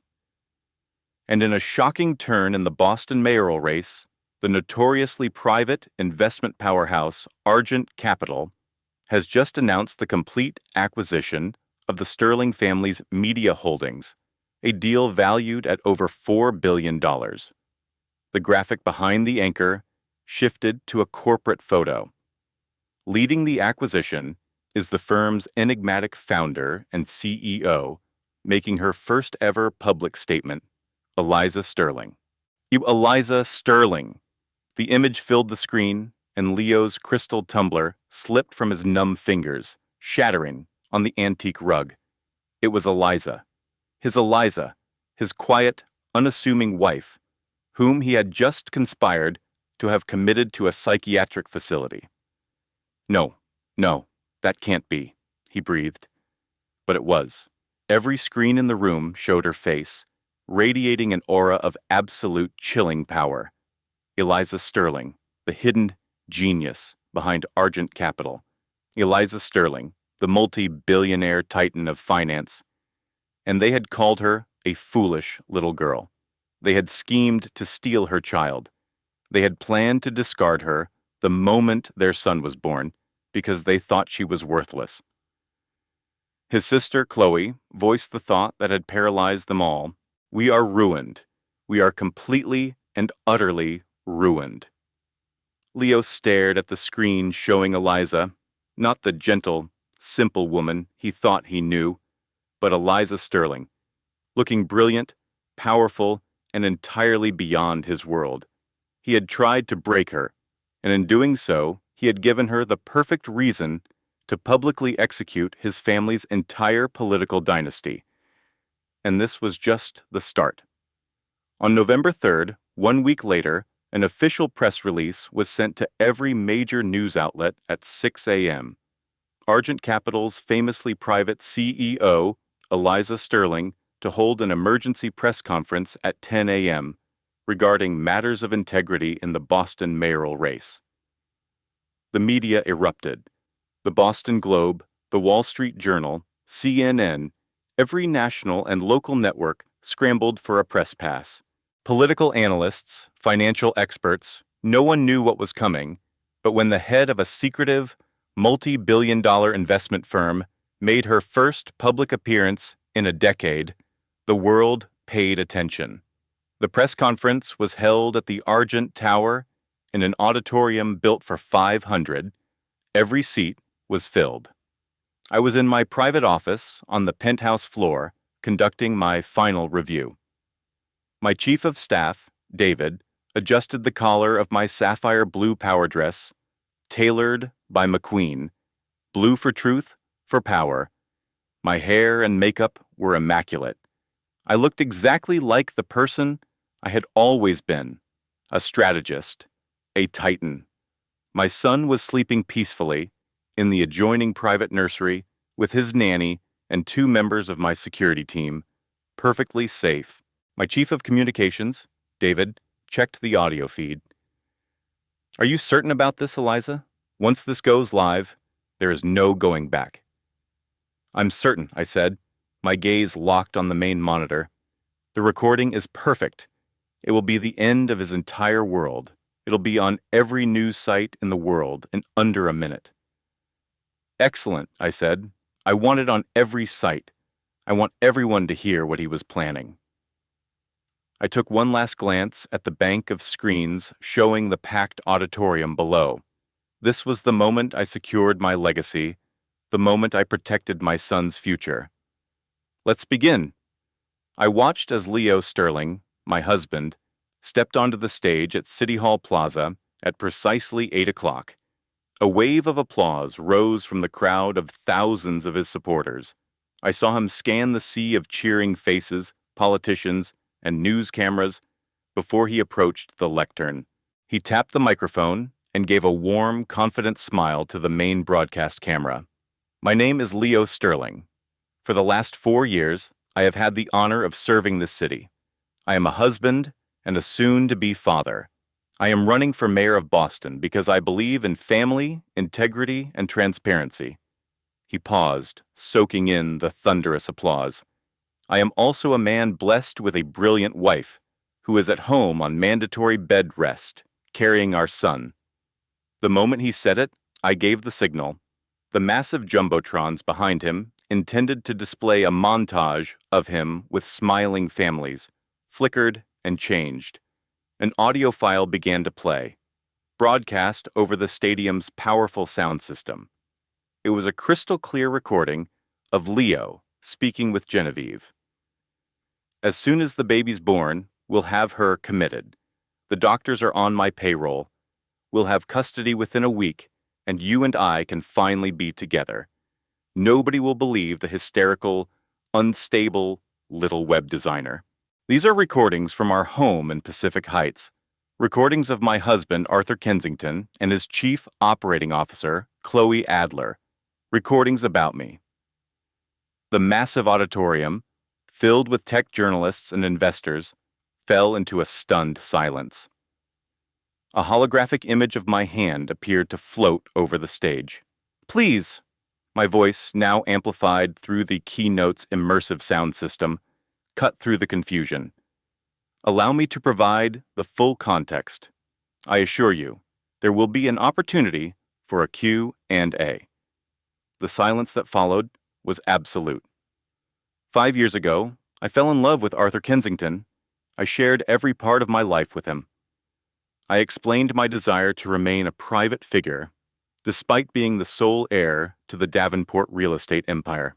I described the subtle manipulation throughout my high-risk pregnancy.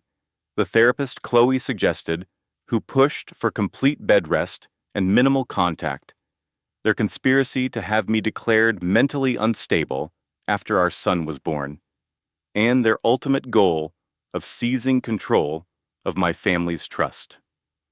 As I spoke, the massive presentation screens behind a speechless Arthur Kensington flickered to life. Architectural blueprints of our home glowed on screen as audio files began to play throughout the hall. The audience listened, frozen, as Chloe Adler's voice was heard speaking to a private doctor. We need a paper trail. Her history of postpartum struggles. We have to build the case that she's a danger to herself and the child. Then they heard Arthur's voice, captured in his home office, telling Chloe, she just needs to carry the heir to term. After that, she'll go to a nice, quiet facility to recover, while we take the reins of the Davenport Group. They saw the strategy detailed in emails, use severe postpartum depression as the legal trigger to have a judge grant him total medical and financial power of attorney. The final file was an audio clip of Arthur speaking to Chloe. Forget the baby. Once I control the Davenport fortune, you and I can start a real dynasty. By the time the screens went dark, the audience was staring at Arthur, their expressions a mixture of shock and utter contempt. Their strategy was to have me institutionalized based on a mental health crisis they intended to create. My voice resonated through the auditorium. They chose to believe their greed was more important than the well-being of the woman carrying their child. I paused, letting the weight of it sink in. What Mr. Kensington seems to have forgotten, while plotting to steal my fortune, is that he lives in a $20 million mansion that my family trust owns. He built his tech empire with seed money from my accounts. His entire visionary disruptor persona was funded by my capital. A wave of frantic whispering spread through the investors in the front rows.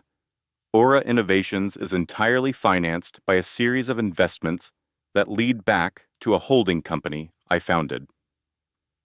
Its viral marketing was engineered by a firm my family acquired 3 years ago. Chloe Adler's position as COO was secured with a golden hello paid for by a venture fund I control. Their entire careers were built and sustained by my resources. The words landed with surgical precision, and they repaid me by gaslighting me during a complicated pregnancy, by plotting to paint me as an unfit mother, and by conspiring to have me committed so they could steal my child and my company, all when I was at my most vulnerable. My voice became steel. But I am not fragile. I am a mother who will protect her son. I am an architect who will not see her life's work demolished. And I am a woman who will not be silenced. I sent a signal to my tech lead, and new images flashed on the screen. Professional headshots of Arthur and Chloe, now marked with a red X. As of this moment, I am filing for divorce from Arthur Kensington and will be seeking sole and exclusive custody of our son. My attorneys are presenting evidence to the district attorney to pursue charges of conspiracy to commit wire fraud against both of them. Civil suits for defamation and intentional infliction of emotional distress will follow. And lastly, all financial connections between any of my entities and Mr. Kensington and Mrs. Adler are, effective immediately, terminated. Furthermore, I am announcing the creation of the Davenport Initiative, a $500 million fund from my private capital dedicated to providing legal, financial, and strategic defense for female founders and executives being targeted by predatory business partners. The room erupted in applause. I let it swell. I am sharing this story not for revenge, although there will be consequences. I am sharing it because financial and psychological abuse is insidious. It happens in boardrooms and in bedrooms. It hides behind charisma, ambition, and the promise of innovation. If you are going through this, hear me now. Document everything. Trust your gut. Build your own team that is loyal only to you. Engineer an unbreakable escape plan, and never, ever forget that your success is your own. You are owed respect. You must demand nothing less. Thank you. I ended the broadcast. Within minutes, the story was the biggest headline in the tech world. Hashtag Aura Implosion. Hashtag Davenport Takedown. Hashtag Silicon Valley Betrayal. The hijacked keynote stream surpassed 400 million views in the first 24 hours. Every major tech outlet led with it. Tech CEO's career implodes after billionaire architect wife hijacks product launch. Reclusive heiress Victoria Davenport exposes husband's plot to commit her and seize real estate empire. The story created a tech industry firestorm, podcasts, newsletters, and a social media inferno. Prominent venture capitalists weighed in. One was quoted as saying, "A brutal but masterfully executed hostile takeover of her own life." Another posted, "Let this be a warning. Never bet against the woman who owns the building." Arthur and Chloe were trapped in the green room. Tech bloggers were swarming the convention center. Their company emails were leaked, and they were flooded with messages of outrage, which I later publicly requested people stop sending. Arthur tried to escape through a loading dock and was immediately swarmed by people with smartphones. "You tried to gaslight your pregnant wife. What kind of monster plots against the mother of his own kid? She was a billionaire, you moron, and you thought you could outsmart her in a smart home she designed." He escaped in a catering van. A villain in the industry he had tried to conquer, Chloe, after being fired via a public statement, tried to defend herself on LinkedIn, writing, "This was a private family matter." The replies were merciless. "So is plotting to have a new mother falsely committed. She was stress testing your ethics, and you failed in the most spectacular way imaginable. He was selling trust and transparency. You are both frauds." Arthur and Chloe became the most hated figures in Silicon Valley overnight. The valuation of the Davenport Group, ironically, surged. The market loved the story of a brilliant, decisive leader who ruthlessly neutralized a threat to her family's legacy. I was invited everywhere: an exclusive interview with Kara Swisher, a guest lecture at Stanford, a feature in Architectural Digest. I was on the cover of Forbes. The Architect of Vengeance: How Victoria Davenport Demolished a Deceitful Empire and Designed Her Own. I became a symbol, not of wealth or revenge, but of strategy, control, and the power of owning your own story. Arthur and Chloe also became symbols of greed, hubris, and the fatal error of underestimating a woman. Their careers were finished. 3 days later, on September 10th, the authorities made their move. Chloe was charged with conspiracy to commit wire fraud and perjury. Arthur was charged with conspiracy, attempted grand larceny, and securities fraud related to his misrepresentations to investors. The private doctor they had tried to bribe cooperated immediately, giving a full deposition and agreeing to testify against them for a plea deal. The legal battle was short. The digital evidence against them was irrefutable. The high-fidelity audio recordings from the smart home were undeniable. During Arthur's trial, the prosecutor played the recording of him and Chloe laughing about my pregnancy-related anxieties and outlining their plan to take control of the Davenport Group. A forensic accountant testified that their scheme, had it worked, would have been one of the largest private frauds in California's history. A psychiatrist testified that the systematic gaslighting they had planned for the postpartum period could have resulted in catastrophic, long-term psychological damage.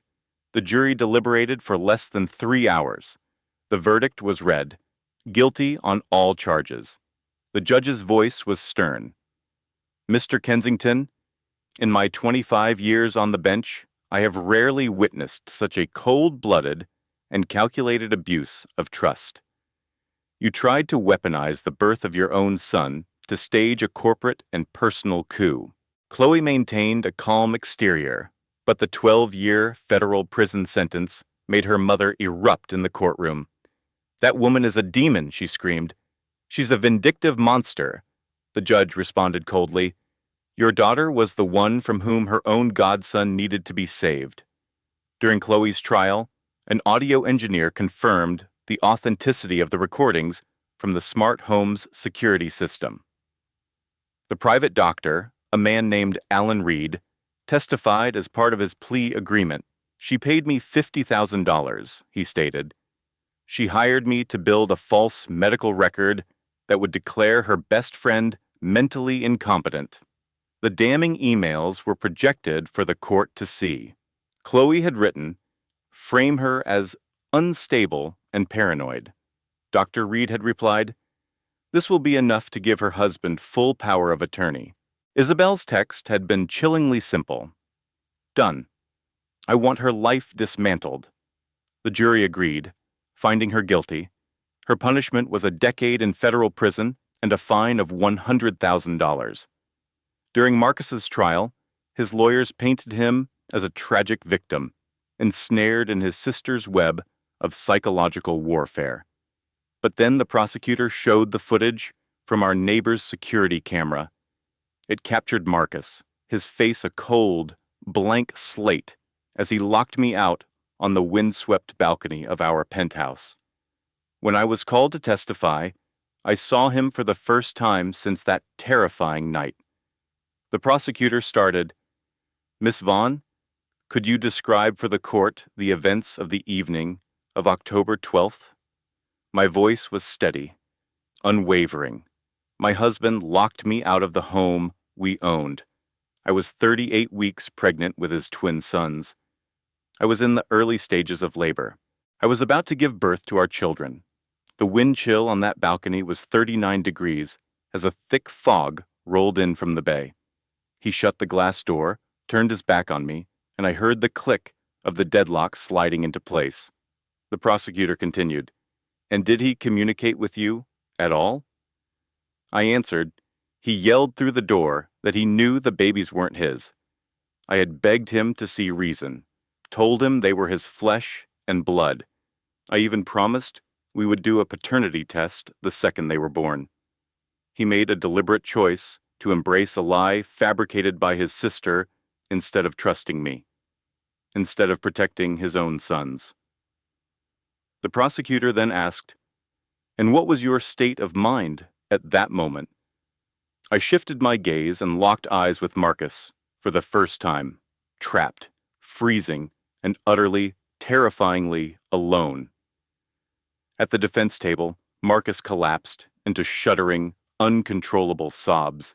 The jury convicted him of felony reckless endangerment, though he was acquitted on the more serious assault charge. They believed he had been profoundly manipulated. His sentence was 7 years of probation, mandatory psychological treatment, and he was only permitted supervised visits with his sons. He was also ordered to place $10 million of his company's stock into a trust for the children. The judge then stared him down. "Mr. Sterling, your staggering lack of moral character created the opening for the heinous abuse of your wife and unborn children. You were too weak to stand up to your sister. You placed your allegiance to a monster over the well-being of your family. I suggest you spend every single second of your supervised time contemplating exactly what you threw away." After the criminal proceedings, I filed a civil suit against all of them for intentional infliction of emotional distress. The court awarded me $20 million from Isabel's estate and $10 million from Marcus. I used every dollar to launch the Phoenix Initiative. "I have no interest in their tainted money," I told the reporters. "I want them to understand that actions have consequences. I want other abusers to take note of what happens when they underestimate their victim." It's a bright, clear afternoon, that perfect time of day when the sun warms the coast. My home in Sausalito has a view of the Golden Gate Bridge with a terraced garden I designed as soon as I bought the place. Liam and Noah, my sons, are toddling across the lawn, trying to catch iridescent bubbles their godmother, Chloe, is blowing for them. Chloe's daughter, 7-year-old Ava, is demonstrating the proper method for popping them. I'm watching them from a teak bench in worn jeans and an old MIT hoodie. My face is bare, and my hair is thrown up in a haphazard bun. A profound quiet settles in my soul. Chloe finishes with the bubbles and joins me. "Are you really okay today?" she asks, her voice soft. "Yeah, today is one of the good ones," I say. "Dr. Anya says I'm showing remarkable improvement. I'm actually sleeping through most nights now. The panic attacks are finally starting to subside." "That's amazing," she says. We watch the kids run around in circles. "You know, it's also fine if you're not okay," she adds gently. "You don't have to be the invincible tech founder 24/7. I offer a faint, weary smile. I am so tired of people calling me a survivor. I don't feel like a survivor. I feel like I'm powered by code and cortisol. "That's just called being human," Chloe replies, "and that's a million times more powerful than pretending you've got it all together." At that moment, Liam stumbles and lands squarely on his diapered bottom, his face screwing up as he begins to wail. I'm there in a heartbeat, scooping him into my arms and checking for any bumps or bruises. "You're okay, my sweet boy. It was just a little fall. Look, all parts are still attached." Liam's sobs quiet down. He rubs his runny nose on my sweatshirt, wiggles to get down, and immediately runs back to the game. "You are an incredible mother. You know that, right?" Chloe says. I look at my boys, and my heart aches with a fierce, protective love. "I'm a paranoid mother," I correct her. "I wake up scared every single day. Scared someone will try to harm them. Scared I'll screw them up. Scared I won't be what they need." "That's just love," Chloe tells me. "That's the source code. That's how you know you're getting it right." A car pulls into the driveway, and Henry gets out, carrying a small tote bag. I feel the familiar, involuntary tightening in my shoulders. It's a reflex. He had texted, "Running a bit early. Should I wait at the gate?" I had replied, "No, it's fine. Come on up." Henry walks through the garden. The boys see him and start to sprint. "Grandpa!" He crouches down, his joints protesting. "Hello, my little men. Look what I brought." He pulls out two elaborate kinetic sand kits, one of the ferry building and one of the Trans-America Pyramid. The boys are instantly mesmerized. He sits on the grass with them, showing them how to use the molds, making whooshing sounds as the boys giggle. Chloe watches him like a hawk. She will never trust him. "You're positive about this?" she whispers to me. "He gave the district attorney the server logs," I answer quietly. "He testified against his own daughter. He is making the effort. And the boys deserve to have at least one grandparent who isn't a complete narcissist. He stood by and let that woman destroy his family for 30 years, she reminds me. I know. But he's also the only one who has expressed a shred of genuine remorse, the only one putting in the work. So, I am giving him this opportunity. It's supervised, it's for a limited time, but I am offering it. Henry glances up, and our eyes meet. He mouths the words, "Thank you." I give him a small, curt nod.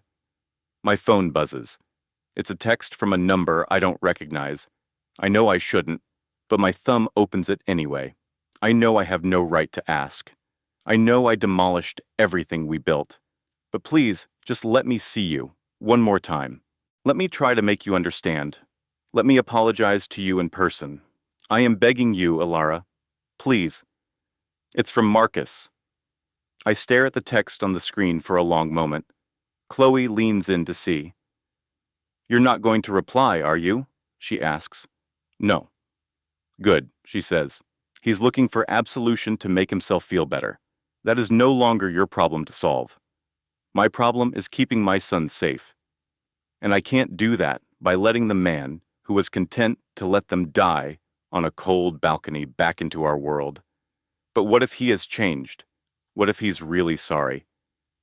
Then he can demonstrate that by respecting my boundaries, by making his child trust payments, without a reminder from my lawyer, By showing up for his supervised visits, clear-eyed and on time. By doing the grueling work of becoming a better person without needing a gold star from me. I delete the text thread and block his number. I don't harbor any hatred for him anymore. I just feel a complete and total absence of anything when I think of him. And that feeling, that emptiness, is the very essence of freedom.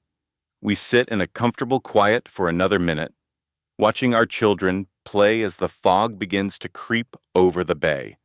My company just closed a funding round with a $200 million valuation. I have been on the cover of Wired magazine twice. The Phoenix Initiative has now funded 50 different women-led startups in 8 states. We have supported over 3,000 women and their families in the last 2 years, and we're expanding globally next quarter. I make it my mission to personally mentor founders who are survivors of abuse. I give keynote speeches, I tell my story, I've started going on dates again, but nothing serious. I told Chloe, maybe someday. For now, my sons and my work are more than enough. Marcus was disbarred and had his architectural license permanently revoked. He's a junior draftsman at a commercial development firm for $30 an hour. He lives in a small apartment in Oakland. He sees his sons for 1 hour, once a month, at a monitored visitation facility. At every visit, the boys hide behind the supervisor. Our sons don't know their father. They see his picture and call him the sad man from the phone.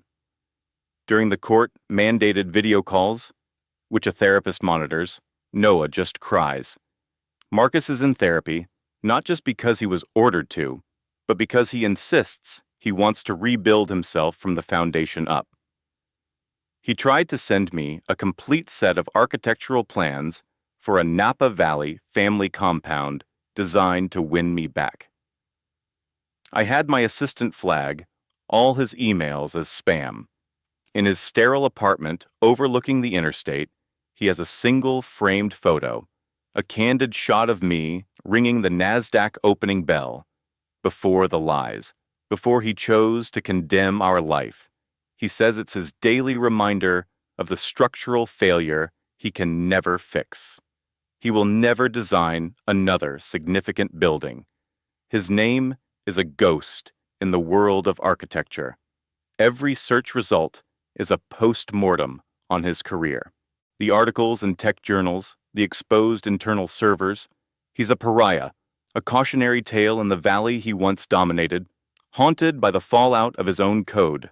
Chloe is in her second year of a 7-year sentence at a federal facility in California for corporate espionage and wire fraud. She processes digital evidence logs for 40 cents an hour. She has no one. Julian's attorney contacted hers once. They replied with a cease and desist.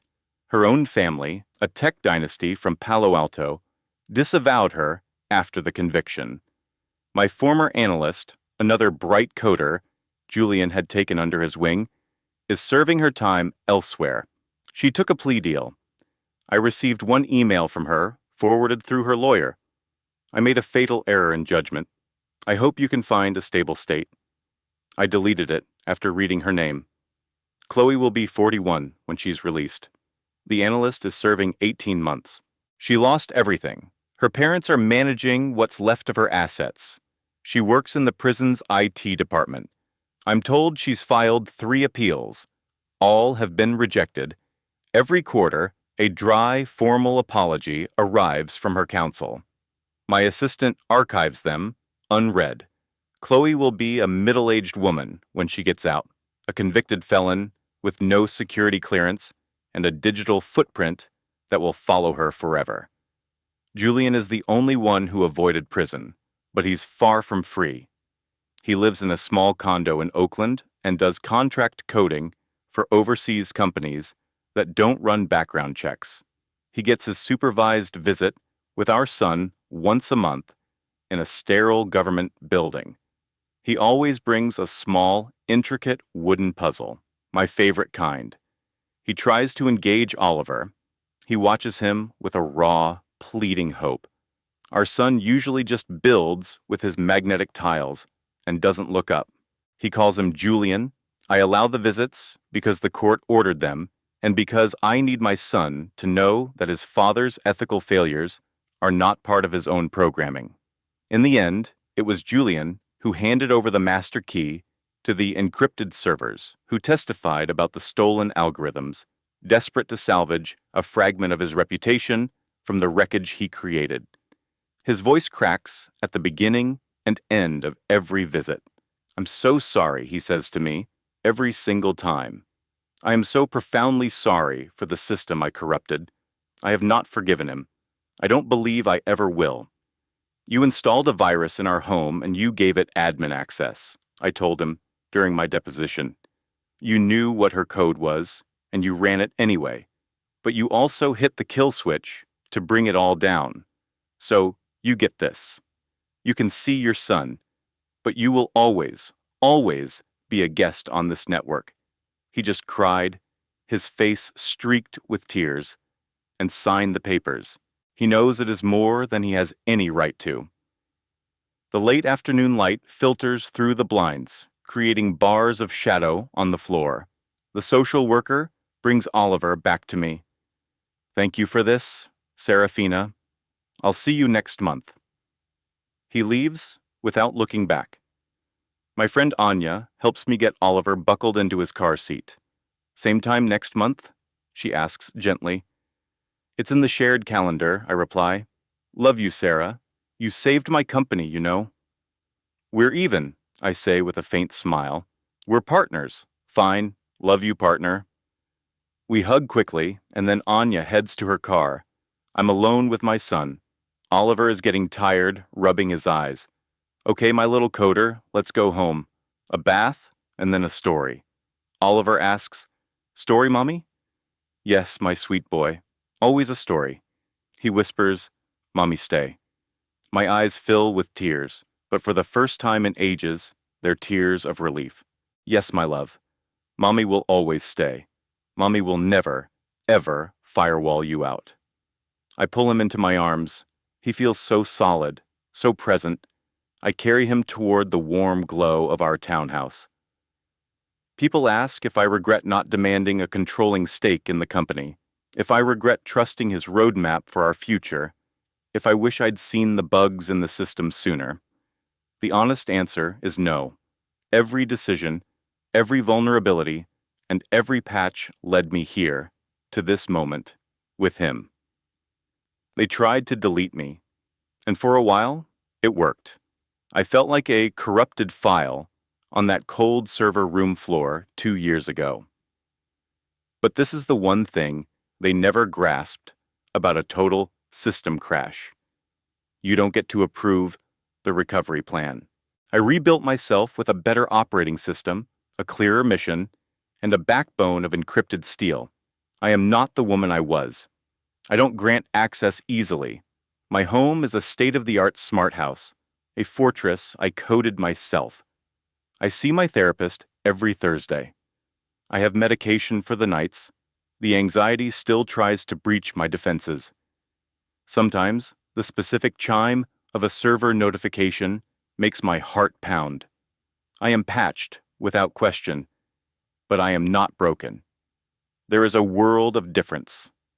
To anyone listening who feels like they're offline and in the dark, I want you to know I see you. 2 years ago, I was you. I was locked out, with nothing, every asset I thought I had frozen. My company shares, my financial security, my marriage. He believed I was just his angel investor, that without his genius, I was just hardware, but he was wrong. I still had my source code. I had a will of iron, and a love for my unborn son, more powerful than any billion-dollar valuation. That was everything. It was the whole network. Now, in the warm, bubbly bath, the sound of his laughter fills the room. I carefully wash his hair, making a little shark fin out of the suds. He talks to his collection of plastic sea creatures in his own private language. After his bath, we choose pajamas.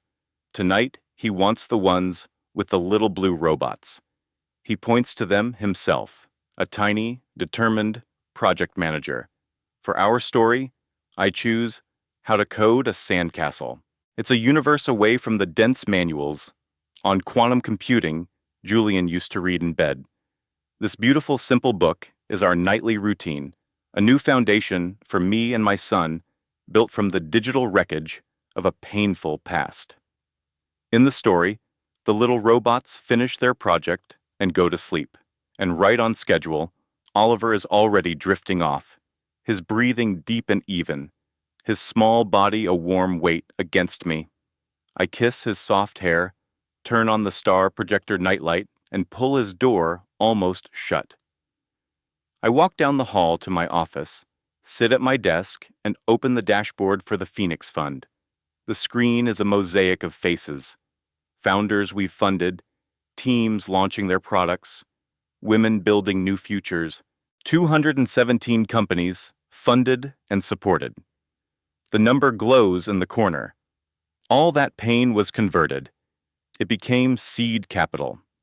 Not the hollow influence I once knew, the kind tied to market caps and media profiles. This is real influence, the power to offer a woman her first round of funding, to help her fight a hostile takeover, to help her escape a toxic partnership. I minimize the window and look at the only photo on my desk.